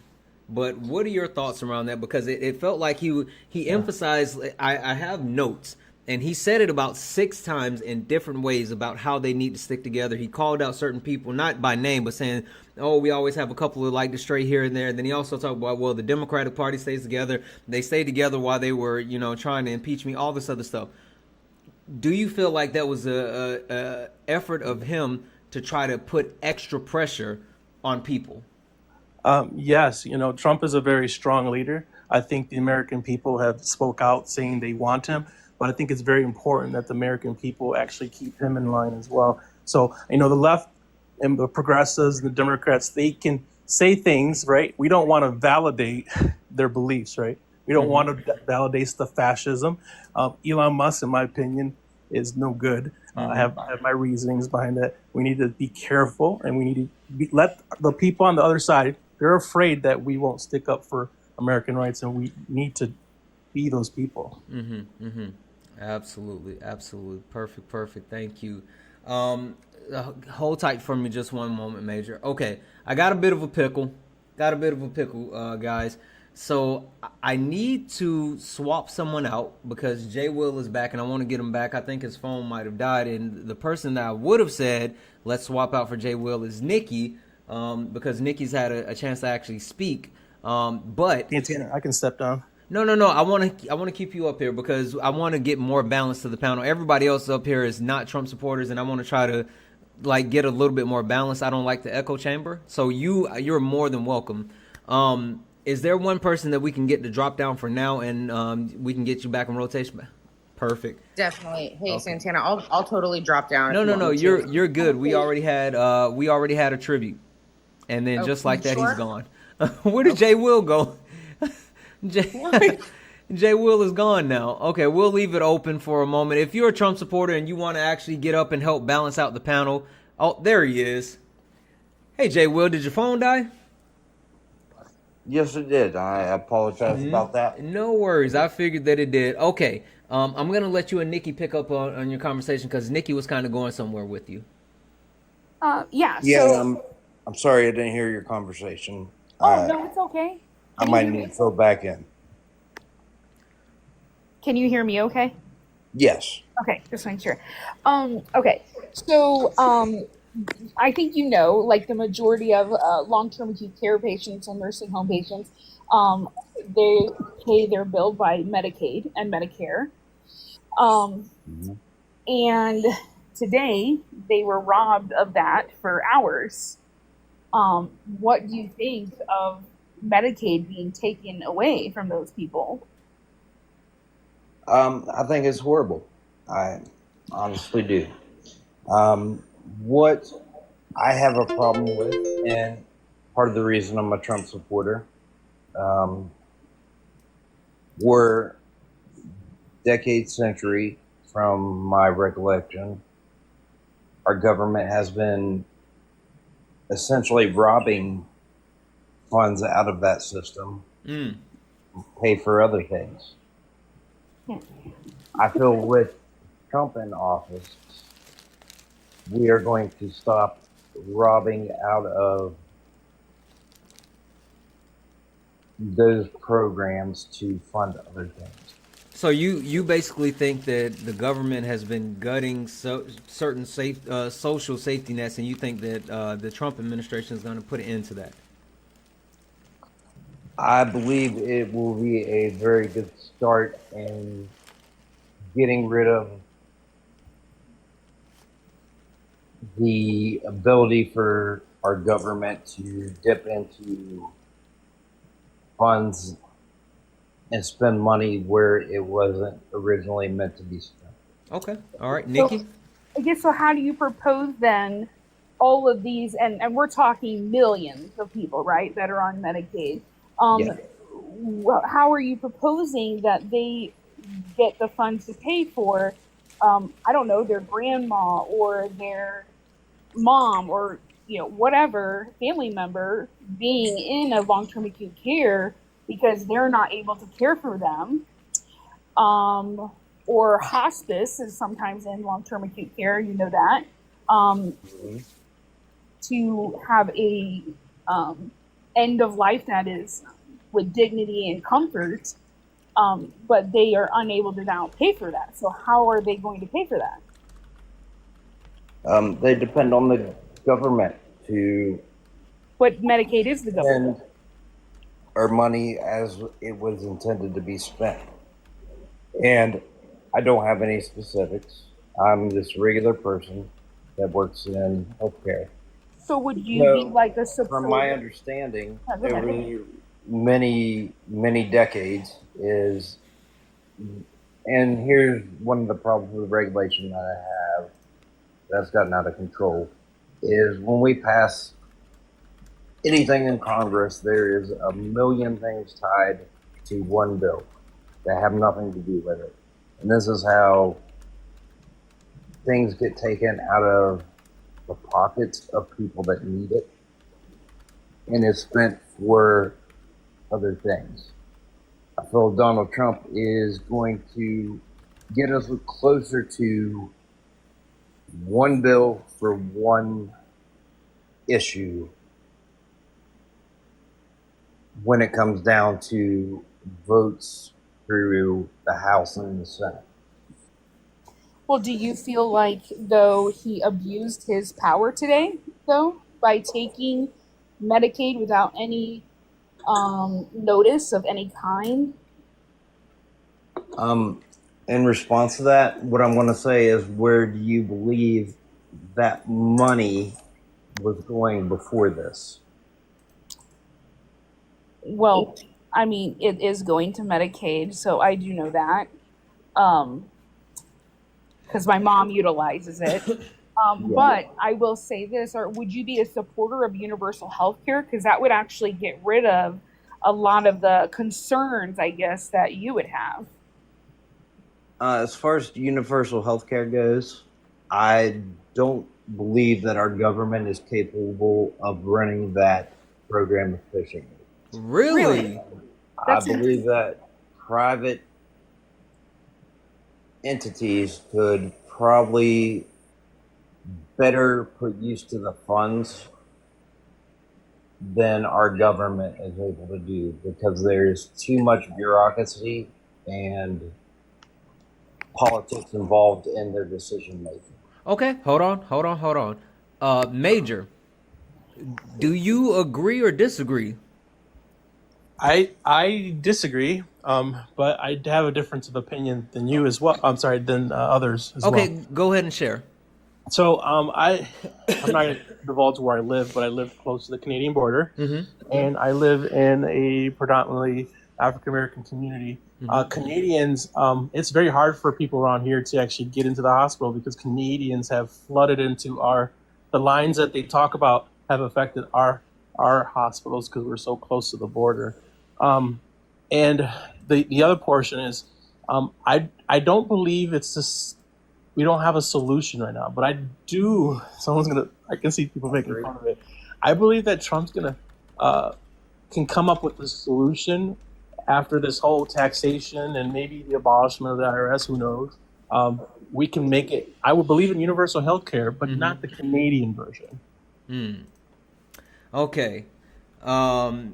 Yeah. So the funny thing about that, right, is one, I've heard that a million times. Two, I actually live close to the Canadian border myself. And three, the simple fact of the matter is, when it comes to lead time for people being able to see physicians in Canada, it is very low. Now, there are certain procedures where it comes to cosmetic procedures where it may take more time, but when it comes to normal, everyday procedures, life-saving procedures, things along those lines, not only do they have the ability to see doctors in a timely and efficient timely and efficient manner, but the simple fact of the matter is they are taken care of and treated a lot better than we are. So that's categorically false. I mean, I'm actually someone that is that's seen doctors outside of the country before, and yeah, so I've seen doctors while I've been traveling in Spain. I've seen doctors while I've been in Canada, and the access and ease to actually getting a doctor's visit is absolutely insane. So I hear what you're saying, but I see the largest hospitals in the U.S. completely packed with Canadians where I'm from. So Okay. I do know some Canadian providers, and I am an emergency room nurse practitioner. Um, and I mean, I'm not near the Canadian border, but I know Canadian providers, and our waits here are long, and we are seeing people for doctor visit problems. Either A, because they don't have insurance and they go to the ER, right? Or they come in because they have to wait too long for a doctor's appointment. I mean, for me to get into my primary care is I have to book a month in advance, or I have to see a different provider. I don't even actually get to see my provider. So they have less wait and low cost, and prescriptions you don't have to pay for prescriptions in Canada. Yeah, and the one thing that I will say, which is a bit of a caveat as well, is something that I didn't realize, but apparently Canada is also, it's not an issue with their universal health care, but Canada is apparently also facing a physician shortage. So they need more physicians. So it's not an issue with there's a tax on the healthcare system, or like it's just absolutely unattainable. But what it is that more doctors are opting out of working in Canada and trying to get to the United States to work in the United States, because they understand that the healthcare system is actually much more profitable, right? So even the United States healthcare system is not only hurting the United States citizens, but now it's starting to hurt Canadian citizens as well. That's absolutely insane. So can I say that Really if the agree American with- system would be like the Canadian system, and then that means the doctors wouldn't want to come here either? I mean, they would want to go somewhere where they can be more successful. Yeah, I mean, so the simple fact of the matter is that if you can actually, it's the same thing that is happening in certain states, right? So people like to talk about Springfield, Ohio, because Donald Trump brought up Springfield, Ohio, and talked about how they're quote unquote eating the cats, they're eating the dogs, right? But the simple fact of the matter is that in Springfield, Ohio, the reason why those Haitian migrants were there is because there was a need for people, a need for people to work and people to actually bring more to the actual economy. So if the quote unquote United States system was more like the Canadian system, I can't say, it would be a 1-for-1, but like the simple fact if the doctors aren't, if it's the same thing in Canada and the United States, it would be hard for me to believe that people are going to leave to go, one place or the other. I think there would be more consistency across the board. But then also, I think that you could actually leverage that and still be able to actually pay those doctors well while providing affordable health care. I mean, the simple fact of the matter is that the United States healthcare system it's insane. It's the way that it's made to keep people in debt, and the way that it's used to actually pay healthcare providers and things like that. It's something that medical debt is one of the largest debts that any United States citizen has, and it puts more people into being houseless than anything else.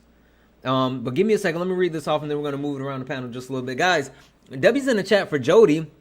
Jody sent $1 donation to say, out of 200 people deported to Colombia, 20 were children.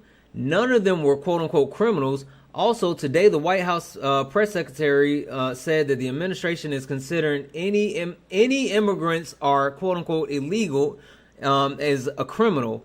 Explain to me how being a migrant makes you a criminal. Listen, they're looking to actually categorize them that way for multiple reasons. It's an attack. I'm telling you, it's a whole thing. It's a whole thing. I have to tell you more about it. W's in the chat for Alexis, who sent a $4 donation. Alexis, you are so very kind. I appreciate you so much. Thank you. Guys, we are now up to, we only have $200 left in our nightly donation goal. We have almost 500 people here, so if we get 200 people to send $1, we can definitely close out our nightly donation goal tonight. Guys, Cash App, PayPal, Venmo, all of my pay links are in the link tree in the bio. Santana Speaks 24. Santana Speaks 24 is the best way to support the live. If you enjoy the information, education, entertainment, please consider donating. Everything is accepted. Anything is appreciated. This is what I want to do because I want to move it around the panel a little bit more. Nikki, I'm going to drop you down. Saint, I'm going to give you the floor. Thank you. Thank you. Hello. Saint, would you like to join in on this portion of the conversation, or did you want to take it somewhere else? I'll speak on some of this for a moment, and then there's also something else that I want to talk about because it's something that I discovered, it was honestly just a couple hours ago from another TikTok that I came across. Okay. But healthcare in our country is no longer about actually looking out for our people and providing the best care possible. Mm-hmm. Healthcare has become more about profit. Mm-hmm. It really has, and we've seen that through a lot of the more and more information that we get about these insurance companies like United Healthcare and things like that, making it a mission to essentially turn down as many claims as possible from people who are needing care, needing surgeries and needing vital things to help them to heal from sicknesses, to get the surgeries they need to feel better, things like that. And they're turning these things down. They take all the money from these people, but when it comes time to actually help them and get them the care that they need, they're turning them down. And so I don't feel like I worked in the paperwork side for a long time, and I mean, it was devastating to me to see a lot of times things like that happening, And my father, he died in 2020, but his health was very, very poor towards the end, and he was to the point a doctor literally said we had to fight to get his Social Security disability benefits. And a doctor basically put it on there saying he can't even push a lawnmower because he had multiple strokes. He had epilepsy. He was diabetic, on and on and on. He was a textbook of medical problems. But because of that, it took, he was on a fixed income, so he had Medicare. And then ultimately, because his health kept getting worse, he needed Medicare as well as Medicaid. And in my mind, all I've thought about since all of these things keep happening from last week to this week, if my father was still alive, so many of the things that he needed would have been impossible for him to get now. He was on a long list of prescriptions, long list. And now Trump has rescinded an EO that Biden put in place that will now cause medications that Medicare patients need to go up. They're not going to be capped anymore. And I think about the Social Security benefits that he got, And I think about how many medications he had, and I don't even know that the amount that he got from month to month would have been enough to cover. Yeah. And then today, with all of this that happened, and Medicaid is, I mean, and yes, I'm so thankful that that judge blocked it, but it's only blocked until Monday.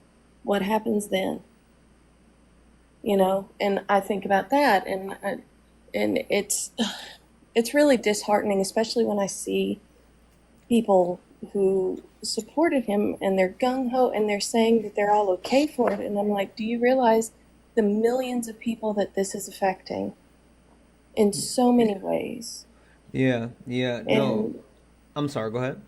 and it just it's disheartening to see that this is the direction that our nation has gone in, um, and to see that so many people are supporting constantly all these things that he is doing that is going to hurt everybody. It may not be hurting them specifically right now, but eventually he's going to do something that is going to hurt them as well. Yeah. No. No. And it's No. obvious. It's obvious because we're only what is this, 8 days in? 8 days. Yep. A week and a And day. yeah, and all of this has happened. And then I say this is the thing that I wanted to talk about also that really bothered me. You know, MAGA is very much, when you've talked to them in the past, they're very much, you know, staunch about we need to support our vets. We need to, you know, make sure they're taken care of. And I agree wholeheartedly. They fought for our countries, for our country. They gave up some of them gave they put their lives on the line. They fought in awful wars. They did deployments for months and months on end, you know, and they absolutely deserve to be treated. To me, they need to be treated like gold. They really Right. do. Absolutely. And then I see today, trying to think of the TikTok friendly word, I see today that they halted the unaliving prevention training. Oh yeah, yeah, yeah. The actual training because because transgender people have access to it, and so they want to actually Exactly. it's the so there is a training that actually helps veterans so they don't unalive themselves. And there Mm-hmm. was an executive order passed, or I don't know if it was an executive order passed or just something that Pete Hex put in, but they stopped that where those veterans no longer get access to that type of mental health just Mm-hmm. because they don't want transgender people to have access to set benefits. So Exactly. it's a whole thing. Okay, let's do this because I want to move it around the panel, but I want to hear from the two Trump supporters as well. So let me just say this real quick, guys. W's in the chat for Diana. Diana sent a $5 donation saying thank you for what you do. Two of my kids are disabled and they have primary insurance plus Medicaid. Primary denies claims all the time, but Medicaid has never denied a single claim. Everything that my kids need is covered. Diana, thank you so much for your $5 donation. You are far too kind. I really appreciate that so much. And listen, I hope it's a shame how these health companies play games, and it's the way that we put into our healthcare system in the United States and don't get what like our quality of life is not good, our quality of health is not good, but we pay so much out because these healthcare companies, all they do is want to try to deny. So I'm glad to hear that at least your kids have gotten what they needed so far, and hopefully that's not something that's ever restricted. But thank you so much for the donation, guys. We're now only $195 from closing out our nightly donation goal.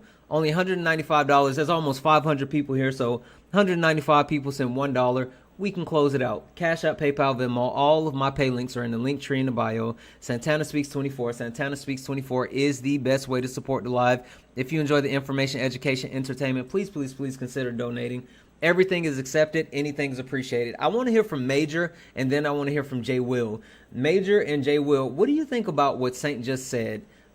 Speaking to the fact that Most people that voted for Trump say they voted for one thing or they voted for other, but quite literally, the things that you guys voted for is harming so many Americans and putting so many Americans' lives in jeopardy. Major, I'll start with you. Like, does that give you a pause, or like, how Yeah, do you no, feel about so that? yeah. So I heard what she said. I'll be very honest. I spent a long work day, so I took notes because there's some things I would like to look up myself. I don't want to speak to something that I'm not informed about. I mean, that's But fair. what I do know, and it's not to disregard what she said or to make excuse or anything like that. I do know what bothers me a lot, and it's not just on this topic, is that there's political fear mongering, right? And so I have to take that into account. But again, that's all I can speak of until I become more informed. Okay, well, but so let's do this. I mean, not necessarily even talking about political fear mongering, right? We can speak to specifically some of the things that we do know, right?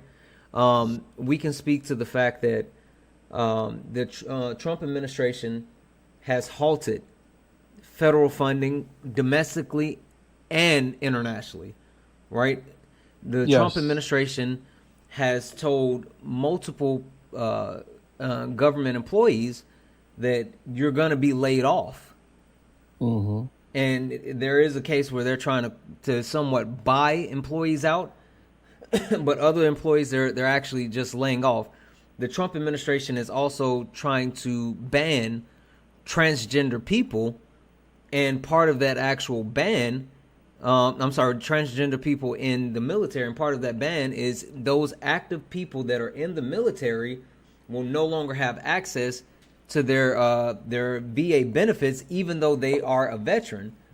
So I guess just keeping it pretty simple, like there's active executive orders, and we know executive orders don't necessarily mean they're going to hold up forever, but there's active executive orders that are negatively impacting people. Like, what are your thoughts on that? Myself, Major? Yes.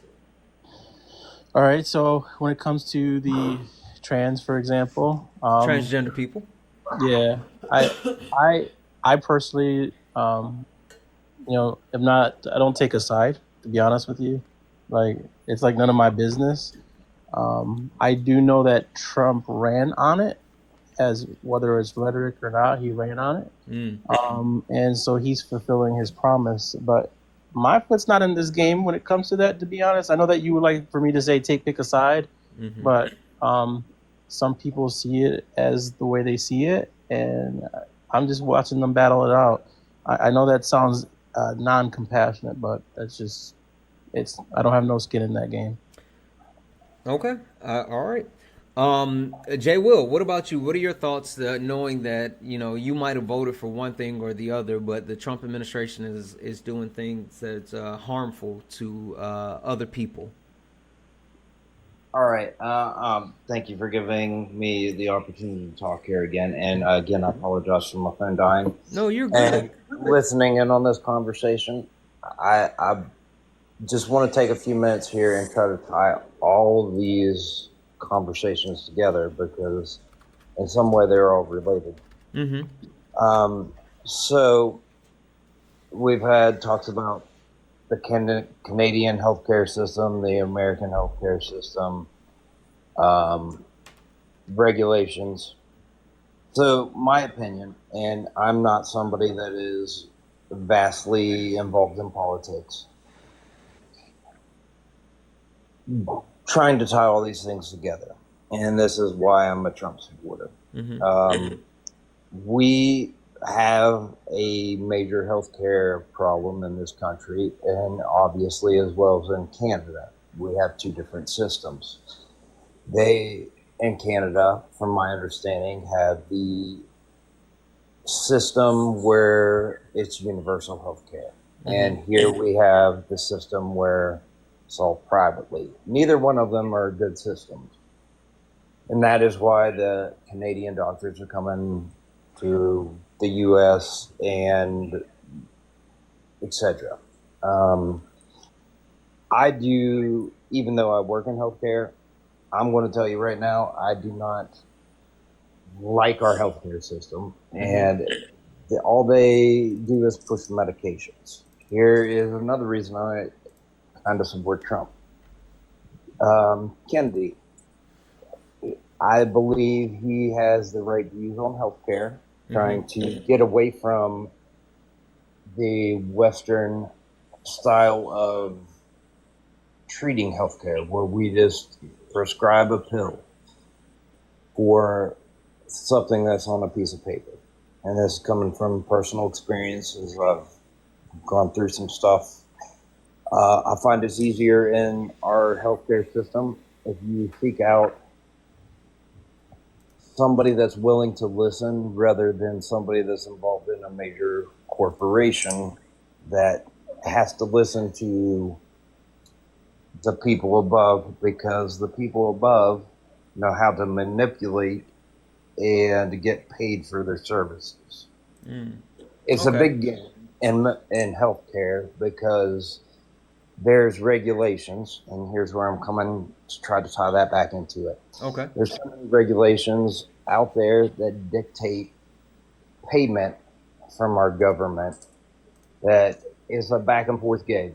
They pass a regulation to save money, and then corporations have a slew of lawyers that figure out the loopholes on how to get paid for it. And somewhere in the middle, you land with a medium that does not actually treat the diagnosis or give you time to even look into what the actual diagnosis should be.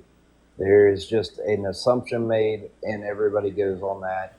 And because your doctor is restricted by all these regulations, they have to go with what their employer and their employers finding ways to get paid through the government. And that's what dictates your health care. Okay. So I've had to seek out. Let me stop you for just a second, Jay Will, because I wanna give a couple other people a chance to speak, and I want to clarify. I'm sorry. No, you're good, friend. You're good. You've been patient, and I promise I want to come back to you because I want to get your perspective on this. Let me read. Let me read a couple of these off and just go from there. Guys, W's in the chat. W's in the chat for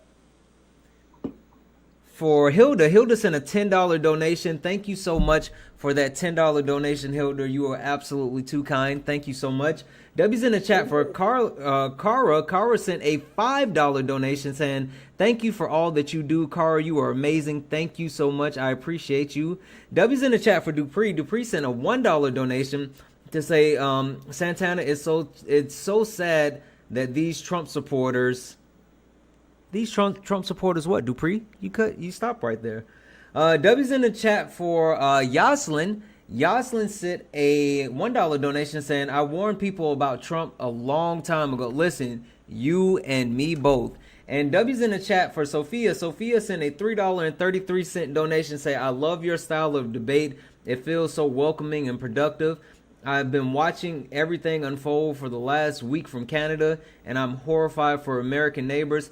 Thank you for hosting these conversations and educating. Listen to our Canadian neighbors. Thank you so much. Thank you for being kind. Thank you for the donations. We are here. We're all working together to actually, try to make things happen and try to actually do something beneficial.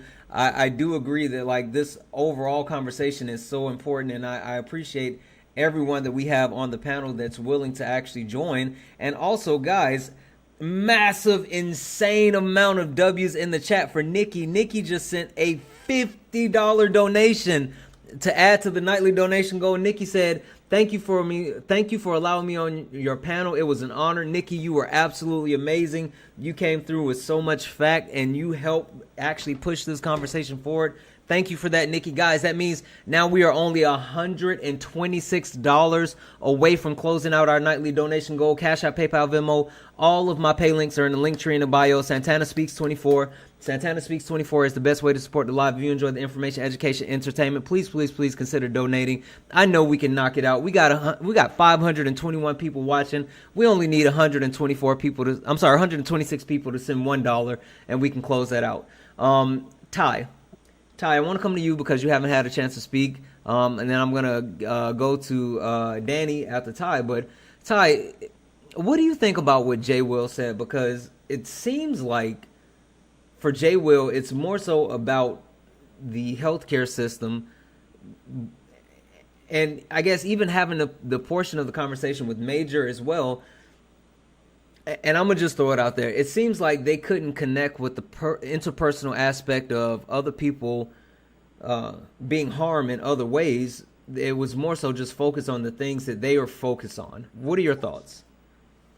So when it comes to the healthcare system, we have to realize that our healthcare system is our detriment. That's our issue. That's our problem. We don't need less regulation. We need more regulation. And the reason why more regulation would work is because we have to go in and we have to stop these companies from saying, hey, we can deny your claim simply because of X, Y, and Z. Your patients are having a hard time getting the care that they need, not because there's regulation there, but because the companies are able to forego their responsibility to the customer by sidestepping the process. So that's the first problem. Like you're saying less regulation, but if they don't regulate these companies, they're going to be able to do whatever they want to do. And that's the main issue that you're having. When we talk about Canada's systems, Canada's system costs about $551 to the individual per year. America's is costing people 24 not 24 but $2,497 per year on average, of course, on average. And there's some people that pay way more than that. Looking at a medical bill for a child that my brother just had, $30,000 for no reason. My sister had a necessary surgery. The surgery was $200,000. Of course, they didn't get paid all that because they have contracts to lower that those costs. But when you think about it, what are you charging $200,000 for? So it's really, again, the system needs to be regulated more. We need to be able to go in and drive down the cost because these companies are coming in and they're charging 50 times the rate of what it costs rather than charging what they could and then helping the consumer in the end. Yeah, no, Um, absolutely. so I want to run through a couple of things. You have a great night. I want to run through a couple of things. So y'all, I'm at work. Ah. Okay. Um, but um, going back to the Dodd-Frank Act, when we were talking about that, the thing that he slashed that hurt the Americans the most is that companies had to legitimately wait 60 to 90 days to buy that home once it hit the market. Yep. If that home hit the market, people had time to go ahead and get financing. Americans don't have $350,000, $400,000 to go and buy a home. Mm-hmm. So when he slashed those regulations that made it possible for these companies to come in on day one and buy those homes, we don't have an issue with housing in this country. We have an issue with hedge funds hogging the housing. There's Listen. almost 17 million homes that are vacant in America, Listen. but we cannot get them because they're owned by hedge funds and there's no regulation for them to sell them. There's no incentive for them to sell them, no incentive for them to rent them out because as long as they hold them up, they can keep the rates high. Talk to him, Ty. So again, y'all talked about child labor. Child labor was necessary. These regulations come into place because not because somebody wants to penalize someone, but because there was an issue.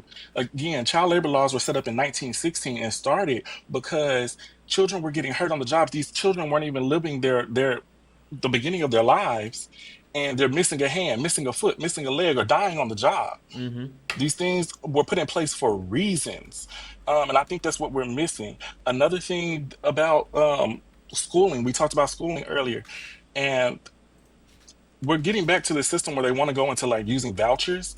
Vouchers became extremely, what's the word I'm looking for? Popular in the 1950s Mm-hmm. when we were going in through that desegregation era Mm-hmm. because certain people didn't want their children to go to school with another certain type of people. Mm-hmm. So then they would put them in private schooling, and that private schooling was paid for by the government, allowing them to again segregate their children. So they're not trying to, oh, we want to free up the American education system. They want to take away public education and give it back to the states, so that way the states will have the right to discriminate again. That's Mm-hmm. not that's not what that's about. Again, we're talking about a President Trump, where we said, he may be able to manage these funds a bit better. Trump was convicted of stealing from his own charities. Trump stole from children with cancer. If you can't do right by children, let alone children with cancer, how are you going to do right by the American people? Yep. Yep. Nope. He just doesn't have it for us. And Nope. I think that one of the things that's so sad is that the American people have been posed or turned towards these people as their enemies, such as immigrants. But what they're doing is setting the foundation to roll back the birthright, not just for immigrants, but for everyone. Hey, hey, I was saying this today. If they can get rid of 14th Amendment, who do you think they're gonna come after they finish talking about immigrants? All minorities are up for grab. If they overturn the 14th, that protects everyone who is not white male. Mm. Okay, hold 1 second, Ty, because I wanted to go to Diana, but Diana, just give me a second. I want to throw it back to either Major or Will or Jay Will. Either one of you want to say anything to that, because Ty just said a mouthful, and I'm sorry, Ty was cooking. Either one of you want to Santana? add anything? Yes. Sorry, I'll just hear wanted to that. point out it's Danny, not Danny, not Diana. That's what I said, Danny. Okay. Really, coffee? I'll speak when I'm called out, and you guys have. Well, Major, Jay Will, either one of you want to say anything towards what Ty just said? Yeah, open. I'm done. as Ty was talking, I was one thing I did look up was the charity thing. Can you name one of the charities or at least a story on the source? So I can. You actually let me not name it for you. If you go to if you just type in like Trump rob charities and then put in like gov.gov, the New York government website, which officially charged him for it, will Mm-hmm. actually pull up for you, and you'll be able to read that. Yeah, you do know that's why they can't actually run any type of businesses in New York now, right? But the thing about it is, if you have someone that'll do that to sick children, what is he going to do in power with the holding the main office of the American government? So if he's already done it once, and now you're giving him all this extra privilege, all this extra permission, all this extra access, what is he going to do? Funnel the money again? I can tell you a thing or two about sick people and current policies that haven't been affected by healthcare. Well, But I can too. Hold on 1 second. Stop. Hold on 1 second. Um, just for everyone. And it's not based on the last administration specifically. Yeah. But Hold on overall. 1 second, Jay Will. Just for anyone, because there's multiple stories, but I just pulled one up really quick. Here's one from NPR, speaking about Trump must pay the $2 million funds over misuse of foundation funds. This is speaking to the Trump Foundation and how they misused the funds that were supposed to be allocated towards veterans. And this was just one of the many multiple cases. So there's a couple of different ones that you can look at, but this is one where they specifically defunded veterans, but they have multiple cases like this, and they had to pay out, and that's why the Trump Foundation can no longer operate in New York. So that's for you, Major. So actually, is it factcheck.org, or is that something that you guys use? It's on the government website. No, I understand, but do you use the factcheck.org? I use PolitiFacts. Okay. I mean, is factcheck.org a legit source or not? Let me verify it. I mean, there's a way to actually fact check the site. Give me a second. Does Major have an actual point? Like, why? Can you just make your No, point, because sir? I mean, factcheck.org. I'm reading this, and it says that it it tells me basically whether it's a fact or not, and so everything that what I was just told was a distortion. What The exactly is a state of New distortion? York. There. I mean, we can pull up the actual state of New York court case and the ruling here, sir. Wait, wait, So wait. Hold on. I'm sorry. Did you say factcheck.org? Yes. Okay. I'm sorry. Go ahead, Southern Fried. I'm just saying we can actually pull that. I just did a moment ago. You can pull that up. So I'm a little confused as to why we're arguing alternative facts right now when there's an actual ruling on the books. Like, is there just a refusal to actually look that up yourself, or are we really going to make the argument No, I mean, alternative facts? Like, And is that what we're doing here, sir? Read directly from factcheck.org. I don't Okay, give a hold shit on, hold about on, because factcheck.org. I hold on give one a second, because I'm actually kind of interested in where you're going with this. So, just an FYI, no, Weird. factcheck.org is actually not a center source. It is leaning left, but I am interested in where you're going with this because again, there's two Southern Fried's point. I mean, this is an actual legal case, and Yeah. there's I mean, it just multiple says, it articles basically with. says that Donald Trump's namesake charitable foundation agreed to cease operations in late 2018. The agreement with New York Attorney General alleged the nonprofit organization was improperly leveraged to further Trump's business and political interests. November court order resolved the lawsuit. Trump ultimately paid a total of $2 million in damages to 8 charities, which also equal portions of the foundation remaining with 1.8.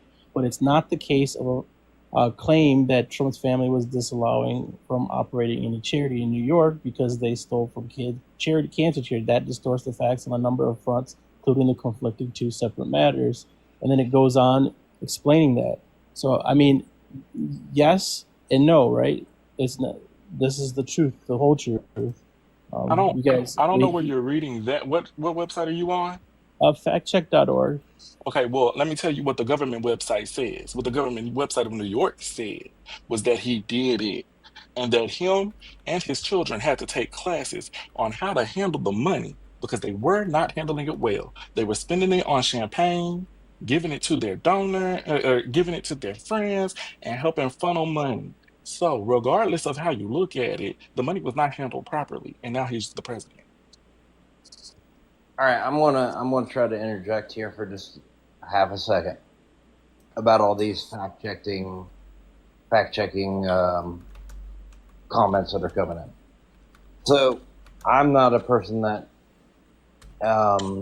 researches this and looks at it online. I base my opinions on what I see in my actual real life, and in my actual real life, I look at what is actually going on versus what is printed on a website, posted on a website, and that is where I'm getting my opinions from instead of what somebody else wrote. And I think the world would be a better place if we all did this instead of looking at posted data that is politically bound. That is crazy talk. Can I interject? So we should base everything on our limited worldview and ignore actual data-driven outcomes and facts so that we could then focus more on our feelings and our personal Now, I'm perspective not from talking our about very feelings. limited I'm talking worldview. about That what is you see in insane, your sir. day-to-day life. That is insane. That is not Did you? insane. Okay, hold Here's on the one thing. second. Did you go Hold to on one every second. Trump rally in Hold on person? one second. I've never been to a Trump One second, rally. everyone. Okay. 1 second. So I did take the time to read through this, right? And this is what Ty was actually speaking to. And so this talks to the case, the rulings, all this other stuff. The important part that I want to call to is the actual. As a part of a resolution of the lawsuit announced on November the 7th, Trump was ordered to pay $2 million or $250,000 apiece to 8 different charities. Those charities are blah blah blah blah blah blah blah blah blah. Additionally, Trump was forced to reimburse the Namesake Foundation sports paraphernalia, and champagne purchases at the charity gala, which added up to whatever from the foundation's bank account. The combined amount was split evenly and recently transferred to eight agreed upon charities. Each charity ended up receiving blah blah blah. Additionally, as part of the settlement, additionally, a part of the settlement, Trump was required to agree to 19 admissions acknowledging his personal misuse of funds at the Trump Foundation and agreed to restrictions on future charitable services and ongoing reporting to the Office of the Attorney General in the events that he creates a new charity. The settlement also includes mandatory training requirements for Donald Trump Jr., Ivanka, and Erica Trump, in which the three children have already undergone. Finally, the settlement requires the Trump Foundation to shut its doors last December and dissolve under court supervision. So quite literally, this is the ruling from New York State of everything that happened, and this was the agreement that was put in place with the attorney's office and the Trump Foundation. So, yeah. I say all that to say Ty was absolutely correct. The facts are there. I mean, there's the actual information. There's multiple actual articles written on it, sources written on it, but this is the actual ruling and the agreement that was published by the state of New York with the Trump administration. With the Trump Foundation. So let's level set for a second and bring it all the way back around. Guys, keep tapping the screen. There's 500 people in here watching the live. Let's go ahead and get the likes up to 150,000 likes. Also, guys, we still have $126 left in our nightly donation goal. I know we can knock that out. If 126 people just send $1, we can close out our nightly donation goal. Guys, Cash App, PayPal, Venmo, all of my pay links are in the link tree in the bio. Santana Speaks 24. Santana Speaks 24 is the best way to support the live. So if you enjoy the information, education, entertainment, please consider donating. Everything is accepted. Anything is appreciated. So I want to do this because Danny hasn't had an opportunity to speak. Gina hasn't had an opportunity to speak. Jesse hasn't had an opportunity to speak. Coffee hasn't had an opportunity to speak.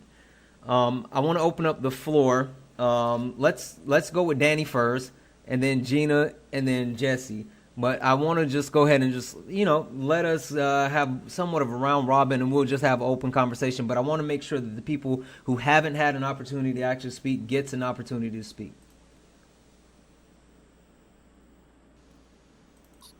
I just wanted to go back to what we were talking about with all the executive orders that are coming down and how so much stuff has been flooded in.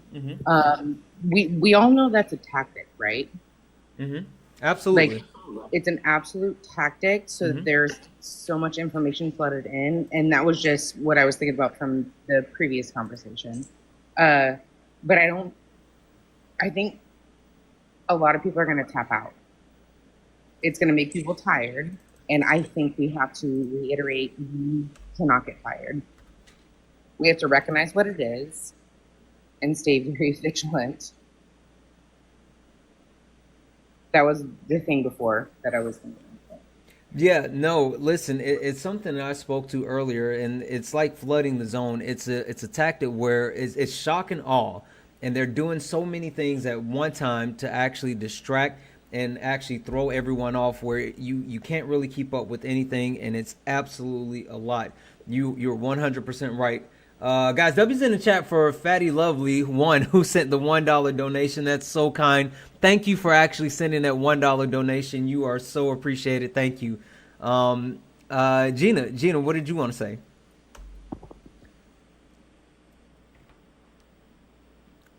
Gina, are you there? Gina, I'm gonna send you a request to come off mute.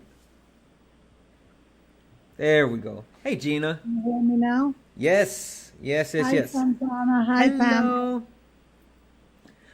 Well, go ahead. No, I was just about to say, what would you like to say? I'm a Democrat, and the first 8 days of Mr. Trump's presidency and all the executive orders personally affect me in 3 different ways. I'm a 68-year-old lady that is on Medicaid, and I take 11 different medications a day. If my Medicaid is cut off, I'm in serious trouble. Secondly, I'm Hispanic. I had to make a copy of my passport to take it with me just in case I get stopped to prove that I am a naturalized American citizen. My concern with that is that he's taking away birthright. My concern is I'm a naturalized citizen. Will he take that away too? My third concern is that I am on Social Security and disability, and I get $8,306 a year. My rent is $1,500. I get Section 8. If the Section 8 is cut out, I will be homeless. My daughter pays the difference for my rent, which is like $400 or $500 a month, which is almost another rent. I have a one-bedroom apartment. All these three things that I mentioned personally affect me. So if he cuts out the Section 8, I'll be a sick, homeless old lady. Those concern me personally.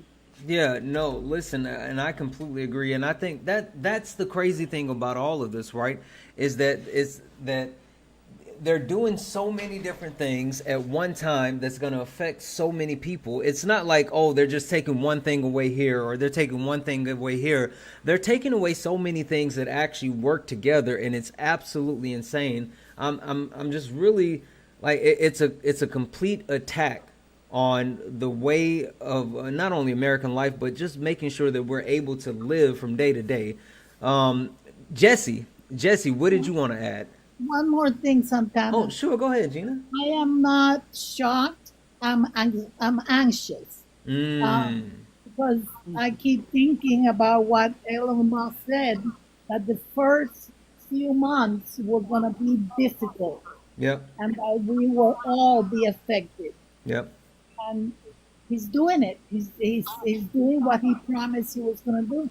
Yeah. No. I said this earlier. I mean, they made a deal with the devil, with the Heritage Foundation, with Trump with the Heritage Foundation, and they are like sticking to it. The first term, their deal was to overturn Roe. The second term is to implement Project 2025, and they are doing it. So, yes. Jesse, what would you like to add? Hey, Santana. Hello. I wanted to tell you happy birthday. I heard you mention on Parker's Live that it's your birthday coming up. Yeah, this Thursday. Absolutely. Thank you. Happy birthday. Thank you. And I just wanted to touch base on, I do genealogy as a hobby, which for those of you that don't know is building your family tree.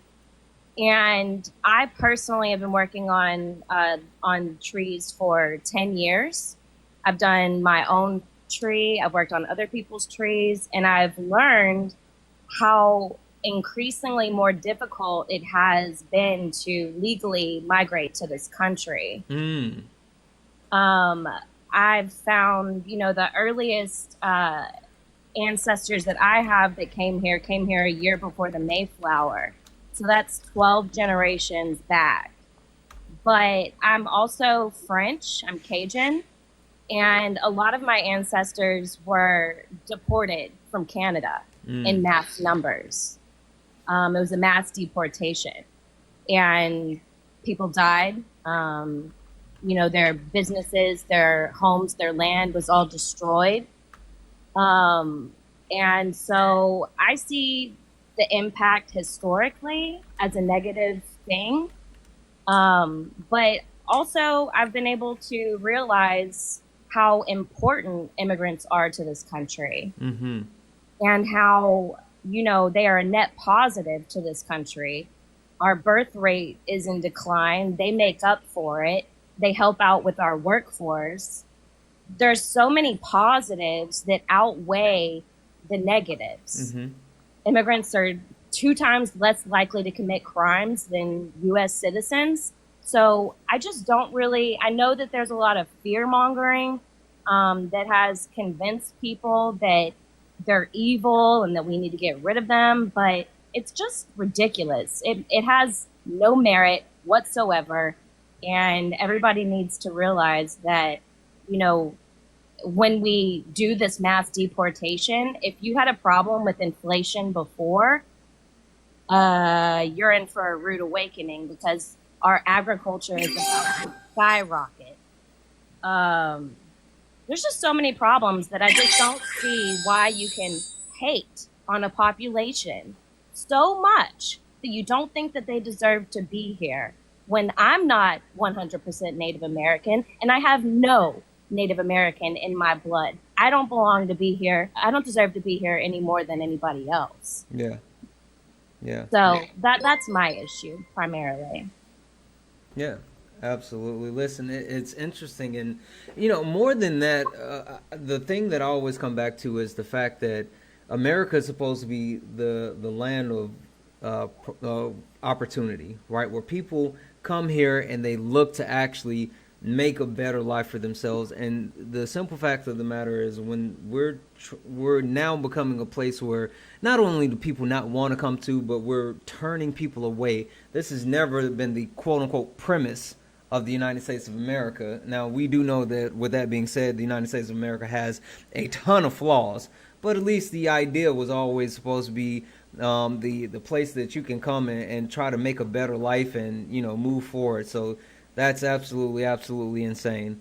Guys, W's in the chat for is it Carissa? I think it's Carissa. Carissa sent a $5 donation. Carissa, thank you so much for that $5 donation. You're absolutely amazing. Thank you. Guys, we only have $120 left in our nightly donation goal. Cash App, PayPal, Venmo, all of my pay links are in the link tree in the bio. Santana Speaks 24. Santana Speaks 24 is the best way to support the live. If you enjoy the information, education, entertainment, please consider donating. Everything is accepted. Anything is appreciated. Coffee, what do you got for us? Oh, my mind has been all over the place for days.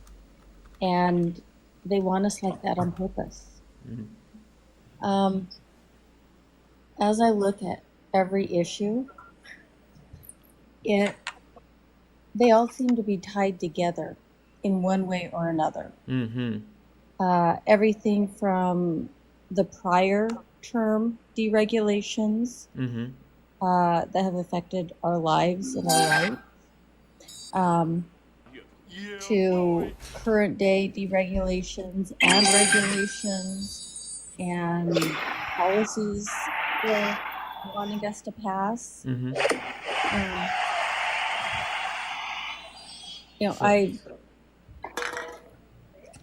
I keep looking at everything and seeing how it ties together, and I scroll through TikToks and all I hear is complaining and why aren't the Democrats standing up? And I keep coming back to this thought of, why aren't we standing up? We the people, they're supposed to serve us. Absolutely. We've forgotten that. And they have forgotten that. And I keep going back to what happened in 2015. Donald Trump was going to do a government shutdown. It took a threat, just a threat, of flight attendants to go on strike to prevent that. And it's just an example that we do have the power. And we need more suggestions. We need more citizens to stand up in an organized way. Yeah. No, and not rely on the government. I'll say this because I completely agree with you, and I think that we have gotten away. And I've been saying this forever, right? The politicians, they're quote unquote public service. They're supposed to work for us, and I think the problem that I have with Trump supporters, MAGA specifically, is that they've gotten so far away from that, in the sense of they look at Donald Trump as someone, as like a king, right? They get offended when you say anything about him. They get offended when you criticize him. And I say this all the time, like, I will criticize each and every politician because they all work for us. But yet, for some reason, we don't hold politicians accountable, and we allow them to actually, dictate to us versus us dictating to them. So you're absolutely right. I mean, you see other countries, and other countries literally take back their power, literally protest. They take to the streets, they shut things down, they take back all of their powers. But we're comfortable here in the United States. I mean, let's call it what it is. We are comfortable. We're comfortable. We're used to not having to actually fight that hard. We don't know how to fight. We haven't had to actually, struggle or go through things like this. And, in my opinion, now it's just time for us to deal with, fascism, deal with a possible authoritarian. And I'm sorry, I've said this multiple times before. If we are unable to keep our democracy, then we don't deserve our democracy. With that being said, I'm going to open up the panel, full flow conversation. So we can actually go and talk. I don't want to actually guide it. I just want us to be able to actually have this conversation. Last thing I'm going to say, guys, before I open up the conversation, keep tapping the screen. Let's get the likes up to 200,000 likes. And also, guys, we only have $120 left to close out the nightly donation goal. Cash App, PayPal, Venmo. All of my pay links are in the link tree in the bio. Santana Speaks 24. Santana Speaks 24 is the best way to support the live. If you enjoy the information, education, entertainment, please consider donating. Everything is accepted. Anything is appreciated. And last but not least, tonight is the last night of Late Nights with Santana for this week. My wife and I will be traveling tomorrow, so I will not be doing late nights. I'll be back on Thursday with sparring, which Thursday is my birthday. We're going to be traveling for my birthday. I will be live on Thursday for my birthday because I'm going to be on one sparring. But this is the last night for late nights this week. With that being said, Southern Fried, I want to come to you because I want to kick this party off right. And I know you're a fire starter, so do your thing. Well, okay, so I'm gonna do my thing by picking at you real quick. Man, me? Yeah, because you just said something, and I can't fully get on board with that because you said, hey, we're not willing to fight. We don't know how to fight. We don't. Southern, That's BS, bruh. That's BS, bruh. That's BS, bruh. Listen, Cap. I call okay. cap. I hear you. Cite your source. Ultimately, here's my source. My source is the circumstances for which we are all struggling through right now that don't lend themselves to people even being able to go out and vote without worrying about getting fired or not having time off and so on and so forth, right? We can't even go leave work in the middle of the day or half a day or a couple hours early to even go take our asses to the polls to vote. People are out here struggling just to survive. So to get out here and say, well, why aren't you marching in the streets? Why aren't you essentially turning up? Some people will literally get fired just for missing a day of work or just for being seen on camera downtown marching with a sign. We have created a state. We live in a surveillance state. We live in a state that does not afford us true freedom of speech. Like, so, hello, we just saw, last year they passed all those damn BDS laws and shit, trying to limit our ability to even protest and boycott certain products. That's crazy. Saying that we can't boycott a foreign government, right? That's insane. And that we could lose our jobs for things like that. So I'd find that to be a little bit crazy because people are living in fear. That is why. And so to your point, yeah, I don't think that it's people don't know what to do or they don't want to protest. Or at this point, people are operating in a state of fear. Okay, that's a fair statement. And survival mode. Yeah. I actually have... Let me read this off real quick. Guys, W's in the chat for ZB. ZB from Germany sent a $30 donation for democracy. ZB, thank you so much for that $30 donation. You are far too kind. And ich liebe die deutsche Gespecken. Anyway, guys, we're now only $90 away from closing out our nightly donation. Cash App, PayPal, Venmo. All of my pay links are in the link tree in the bio. Santana Speaks 24 is the best way to support the live. I'm sorry. Go ahead, Coffee. Well, I got distracted. I'm sorry. I'm sorry. Well, I was going to say something. Southern mentioned boycotting. I mean, I understand that a lot of people can't take off work, but you can use your money wisely and choose the companies to shop with that are actually doing the most good in this world, right? I mean, I used to go to Kroger all the time because it's right down the road. Well, whenever I found out that the CEO of Kroger admitted to price gouging, I was like, yeah, I can't shop there anymore. Yep. So it's important that we do what we can when we can. Okay, I'm going to interject here a little bit because where I'm at, it is. I know Santana, you said you were going to open this up to live discussion. Yep. You can jump in. Go right ahead. I just want to say where I'm at right now. It is 1:49 in the morning. So this is going to be my last. And granted, this is my first time I've ever joined into one of these things. Listen, Jay Will, you are welcome back to the panel anytime. I'm if I can take 3 minutes of go people's ahead. time. You got it. I just want to try to tie all this together. Okay.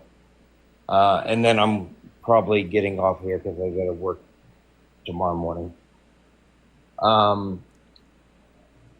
First of all, as a Trump supporter, which is why I'm obviously got a voice here right now, I want to say that I am not necessarily I consider myself an independent, though I tend to agree with more consecutive views, conservative right-wing views. So with that being said, I'm just going to go out here. And listening to this conversation has actually kind of helped me out, and that's the reason I'm here, to reaffirm why I'm a Trump supporter. I think that everybody, there's no blanket thing out there that's going to make everybody happy. Mm-hmm. And again, coming back to one of my points earlier, that I kind of brought up, you got to look at what's best for your area, your local things that are going on. So, with that being said, one thing that Trump is doing, he's trying to bring the power back to the states, which is the government doing blanket states, which I think is a good thing. You're kind of muffling your mic a little bit. I can barely hear you. I apologize about that. So I think that going back to a state-regulated disbursement of politics is a better way for our country to go than the federal government putting a blanket statement over the entire country. Because what's happening in New York does not coincide with what happens in where I live in West Virginia versus where somebody lives in Alabama or North Dakota, wherever. So, with that being said, obviously a big topic has been healthcare. This is something that I have a realm of knowledge for. Earlier, somebody said something about healthcare companies making all this money. All right. From my experience, insurance companies, Medicare, government-funded insurance, etc. The reason why healthcare insurance is so expensive is because of the way the government pays out. All insurance companies run off of the standards of the government. So when the government pays out 25 cents on the dollar, private companies charge 4 times the amount for healthcare Hey, Jay What, Will, man? Jay Will, I'm sorry. I gotta ask this question because, I know you gotta go, and it's been kind of needling at me this entire time, and I just gotta throw out here. Yeah, no, Did great. you vote for Trump for anything else besides healthcare, or was that just like the one thing, and you just like that's All it? right. So coming to that point of where I was thinking with all these conversations, because there's a whole lot of stuff that, and honestly, in my opinion, a lot of things tie back into healthcare because that's the most expensive thing that people have to deal with in their entire lives. So that's why it's such a big topic. And yet you just voted for a man who eliminated All caps right, hold on a second. sir, and yet you just voted for a man who eliminated the medication caps that Joe Biden put into place. So if you're so concerned about the cost of healthcare, why would you vote for somebody who is more worried about supporting capitalism even further, making the cost of healthcare go up? Why would you vote for someone who said flat out they have concepts of a plan? This man has had a whole decade to come up with some solutions for healthcare and has provided absolutely none besides removing the caps that were put into place to allow people to have access to things like their diabetes medication, because people were actually unaliving because they could not get access to diabetes medication and they were rationing that medication, and as a result, unaliving. So Okay. why would you vote for that, sir? I will gladly answer that question. Okay, so I think everybody is too focused on the immediate effects of what is going on. Now, being in healthcare, and especially in the physical therapy side of healthcare, when I look at a situation, I'm looking at 3 months down the road what is going to happen from the things I do today to help somebody out.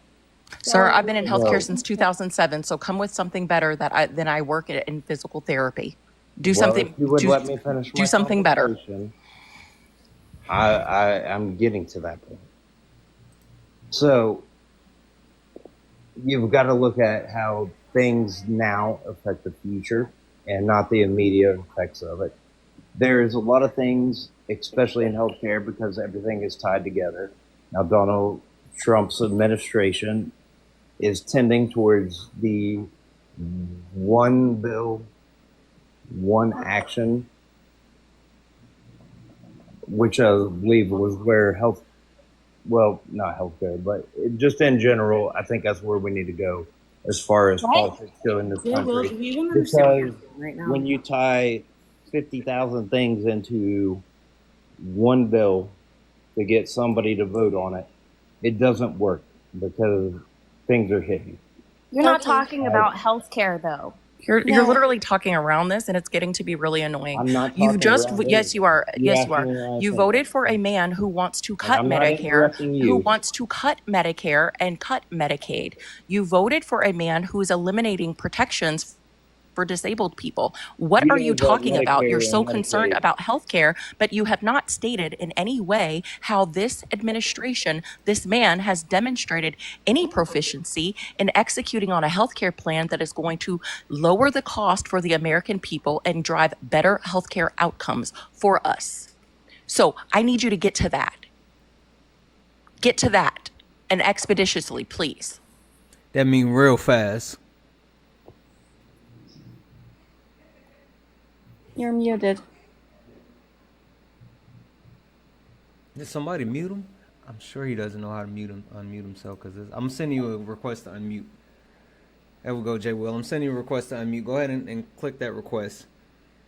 Real quick, guys, while he figures it out, guys. W's in the chat for Hilda. Hilda sent a $5 donation saying, Santana, thank you for your voice. Thank you so much for your donation. You're absolutely too kind.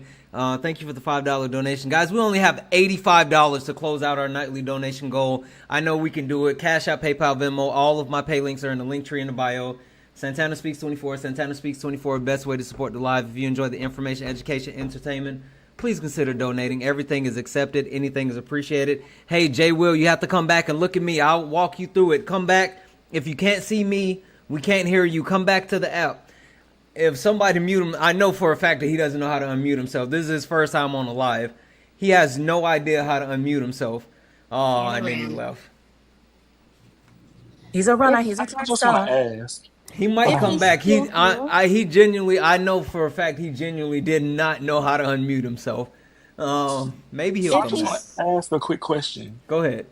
Was it your live we were on when we had someone come in and they were like, "Oh, I'm a nurse, I this and that," and then they were like, "What's the like actual name for Benadryl?"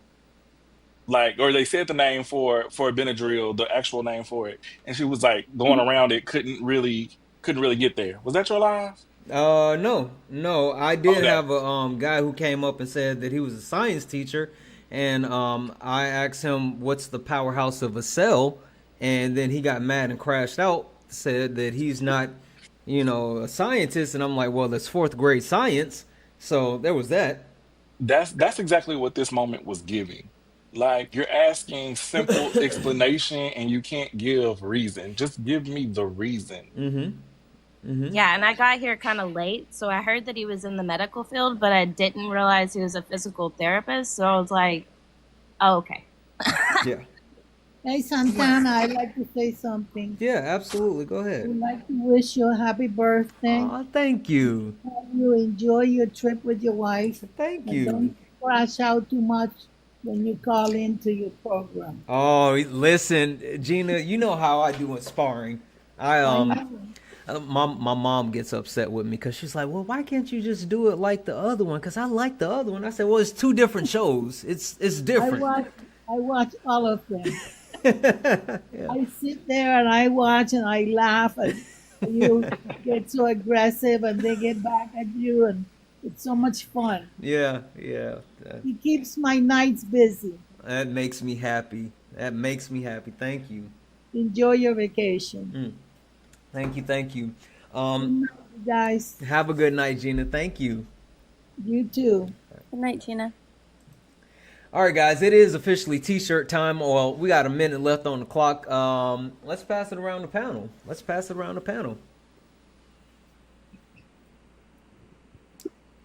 Jesse, let's start with you.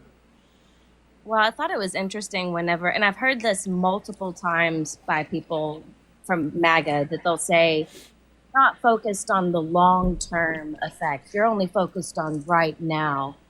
And I think that that's so silly because it's like, no, we've been telling you what's going to happen all along. We were looking into the future months ago, and we're still looking into the future and realizing that this is a huge, wave that's happening, and it's like rippling and it's crazy. How do you think we're not all seeing the big picture here? Because we're seeing it. Yeah, no, we have literally been saying this over and over and over for months, and it's super interesting that now they're taking a stance of like, oh, you know what, it's really not that bad, things are gonna be okay, we're willing to accept a little bit of pain, and why do you guys keep asking about the price of eggs? Like, you all made this a big deal, like you're the ones that did this. But now it's all good. It's all kumbaya. Oh, now elections are fair. You accept the elections, everything. Like, it's no more issues. Like, it's the weirdest thing. You're not going to gaslight us, bro. You are not. For real. I think we also have to look at the whole world as well. Like, we're looking at what Germany has a election coming up next month. Did you? But Southern, did you see them? Did you see them protesting? Yes. Elon, exactly. That's what I'm talking about. See, but it's not necessarily just Elon. Like in Germany, it's because they have their own MAGA party coming up there, and so it's happening in other places. And I wish, like, we will never ever get a lot of MAGA even know that there's a whole other world outside of the U.S. They will never understand that. Never. Well, wait a second, y'all. Jay Will told us to only focus on what's right in front of us. Yeah. We don't need to read other things. We don't need to look up data. We don't need to concern ourselves with all of these different articles, all of these findings of things happening around the world that are factual and tangible. No. We should only base our decision making on what is happening in our worldview. But that's what I really love about you, Santana, is that you meet people in their place. You meet them in their place and try to go there. And I feel like we need to do that more. But sometimes, it is hard. It is hard. I just want to smack my own head against a wall. It is. It It would is. be But more productive. you know, the But thing that I appreciate about like having these panel discussions is the fact that the heavy lifting isn't just on me, right? It's quite literally an opportunity where other people, especially when it's people that I trust, and like I have Southern up here who I literally trust, and I don't know if she saw me messaging her in the chat. I was like, hey, get on them. But it's people that I trust that I know can do the heavy lifting with me, and you're right. It definitely has. There's a need to actually do that. Let me read these off real quick, guys. W's in the chat for Deborah, who sent a $2 donation. Said Jay Will sounds like a very selfish man. Yeah, I mean, I'll just say this: pretty much any and everybody that supports Trump is always going to come off and sound selfish, so that's not abnormal. W's in the chat for Michael, who sent a $30 donation.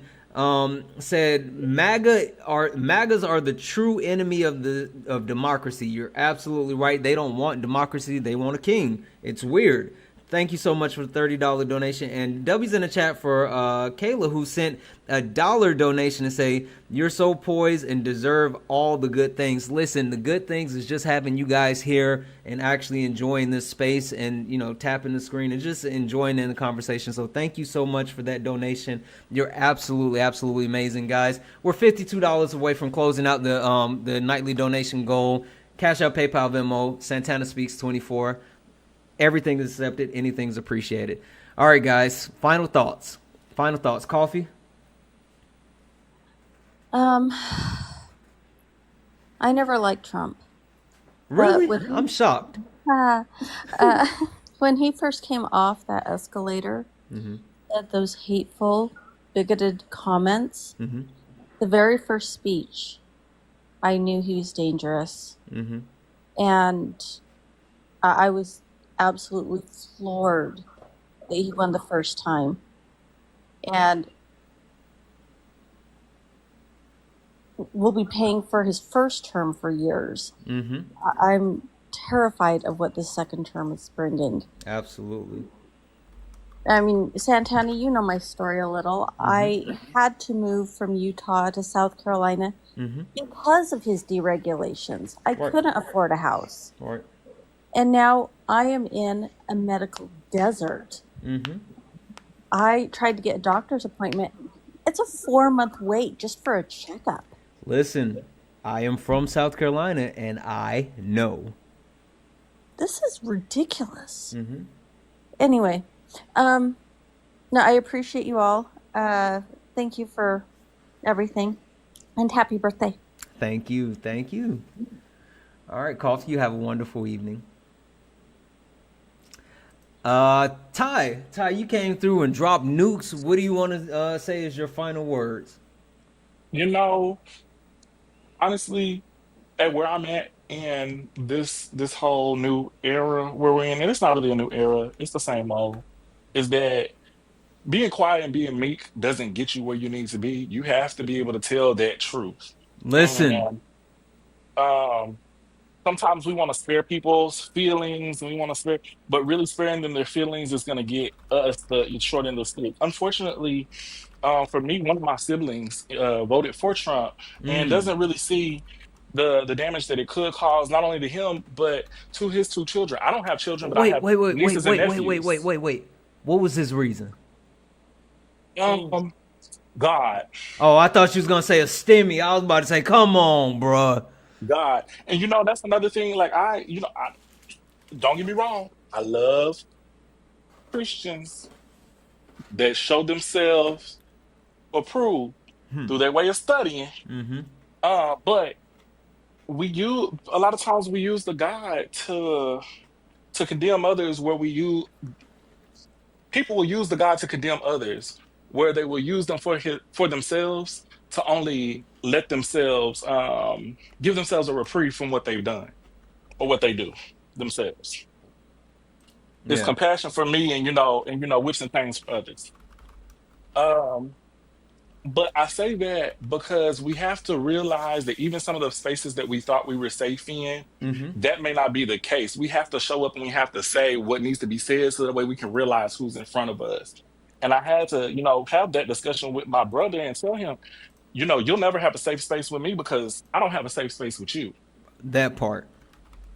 I do not. As someone who's LGBT plus, as someone who understands the history of America, and a lot of people don't because of the school system and what we've been through, um, and how they've tried to keep things from us. It's out there, but you have to look for it. Mm-hmm. We cannot sit back and allow history to repeat itself and let it go unheard. And like I told him, your kids will always have a safe space for me because they have not done anything. But for him and for anybody that voted for that man, I'm not a safe space for you. Don't Listen. come to me. Listen. Get out, get out there and get out there and get what you voted for. Yep. Listen, how about you next time you come through here? First of all, you caught me off guard because I wasn't expecting you to like come through like a hurricane. But next time I know. So next time you're on the panel, I'm gonna be expecting all the smoke from you. I'm here for the smoke. I'm here for it. I do Southern. I really want to get with you and see what's on your mind because I love connecting with people. I really want to get better at that and I how we can followed you actually get back. together and make a difference. I followed you back. Hit me in my Because inbox. we have to do something. We have to say something. We have to do something. And I understand any.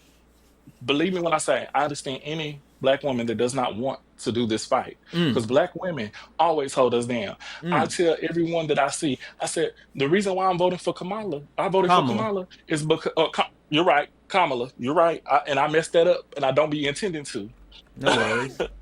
But the reason why I voted for her is because whenever the ties were down, it was Black women, and not only Black women, my mother. If Mm-hmm. nobody else was coming, my Mm-hmm. mother was coming.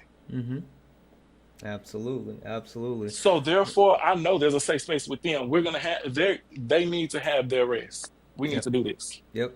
Absolutely. Well, hey, Ty, thank you so much. I appreciate you, and you have a wonderful night. You as well. Thank you. Jesse. Yeah, first of all, I'm just really glad that I got on tonight. I Mm-hmm. listen to you all the time. I love what you do. Thank you. I've been, I'm 37. I've been voting since Barack Obama ran for his first term. And I just feel like, we didn't have this back then. We didn't have this community where we were able to talk politics so openly and everything like that. Mm-hmm. So I'm really happy with the fact that as a social media platform, we're able to actually just communicate, hash it out and talk about tough issues. And I've been able to make notes and bring these kinds of conversations into my everyday life. And so I'm really appreciative of all of you who work so hard at doing all of the research and I'm really proud of the fact that Dean and Parker and all of them, they're so young and they have so much passion for politics. And I remember that being me back in 08, And so I feel like they've given me a little bit of hope and drive to try harder, be more vocal, don't cower away just because I'm afraid to have an open conversation with somebody that I don't feel like I'm going to go anywhere with. You know what I mean? Yep. Because even if you don't actually get through to them at that point, you're planting seeds and those seeds develop into things later. Mm-hmm. And then in addition to that, what Ty had said about what we learn about our history is true. And whenever I was building my family tree is when I learned so much more about our country's history, Mm-hmm. And so I feel like people should do that, do more research on our history and on how your ancestors actually got here and why they came here, because it's just you know, you said earlier about the American dream and everything like that. Like, they would not want us to be so hateful towards our immigrant neighbors. Absolutely, absolutely. You are spot on, and yeah. I don't know. I mean, again, America's supposed to be the land of opportunity, but I guess opportunity for some, not for all. Anyway, thank you so much for coming up, Jesse. I appreciate you Thank so much. you. Have a wonderful evening. You too.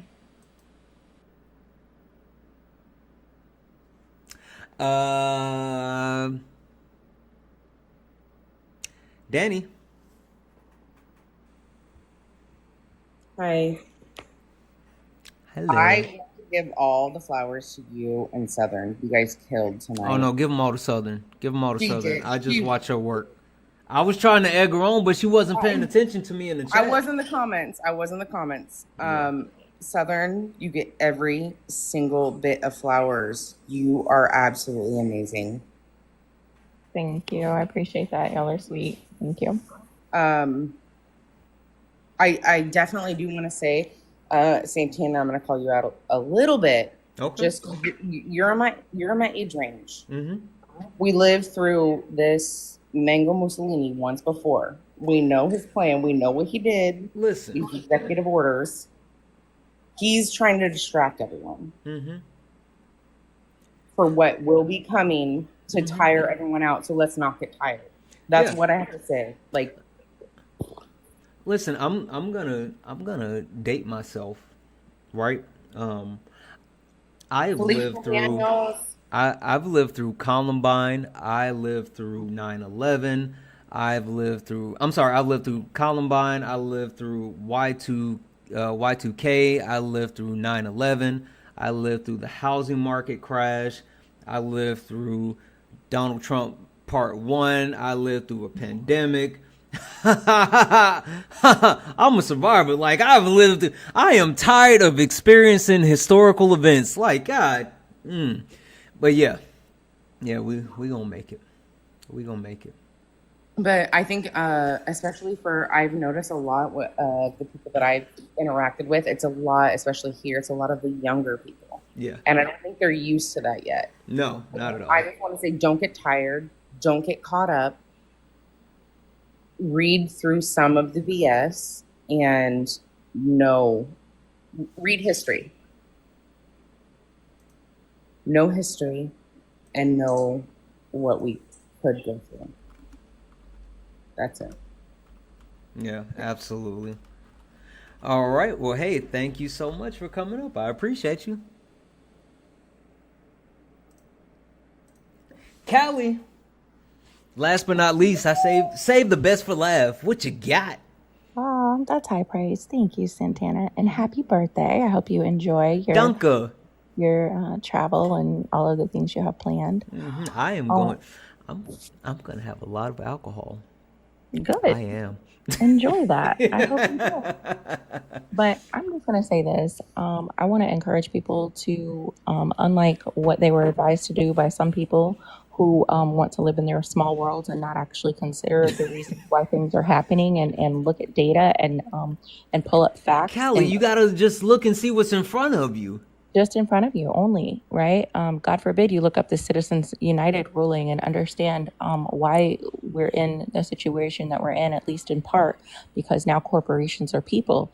And we've been hearing this word oligarchy thrown around a whole shit ton, right? Mm-hmm. You won't understand what that truly means and how that's connected until you understand what happened with that ruling and how big money is suddenly flowing in to our political infrastructure in a way that it didn't historically have the opportunity to. Mm-hmm. And so now people mean less and less politically, mm-hmm. right? And we are listened to less and less.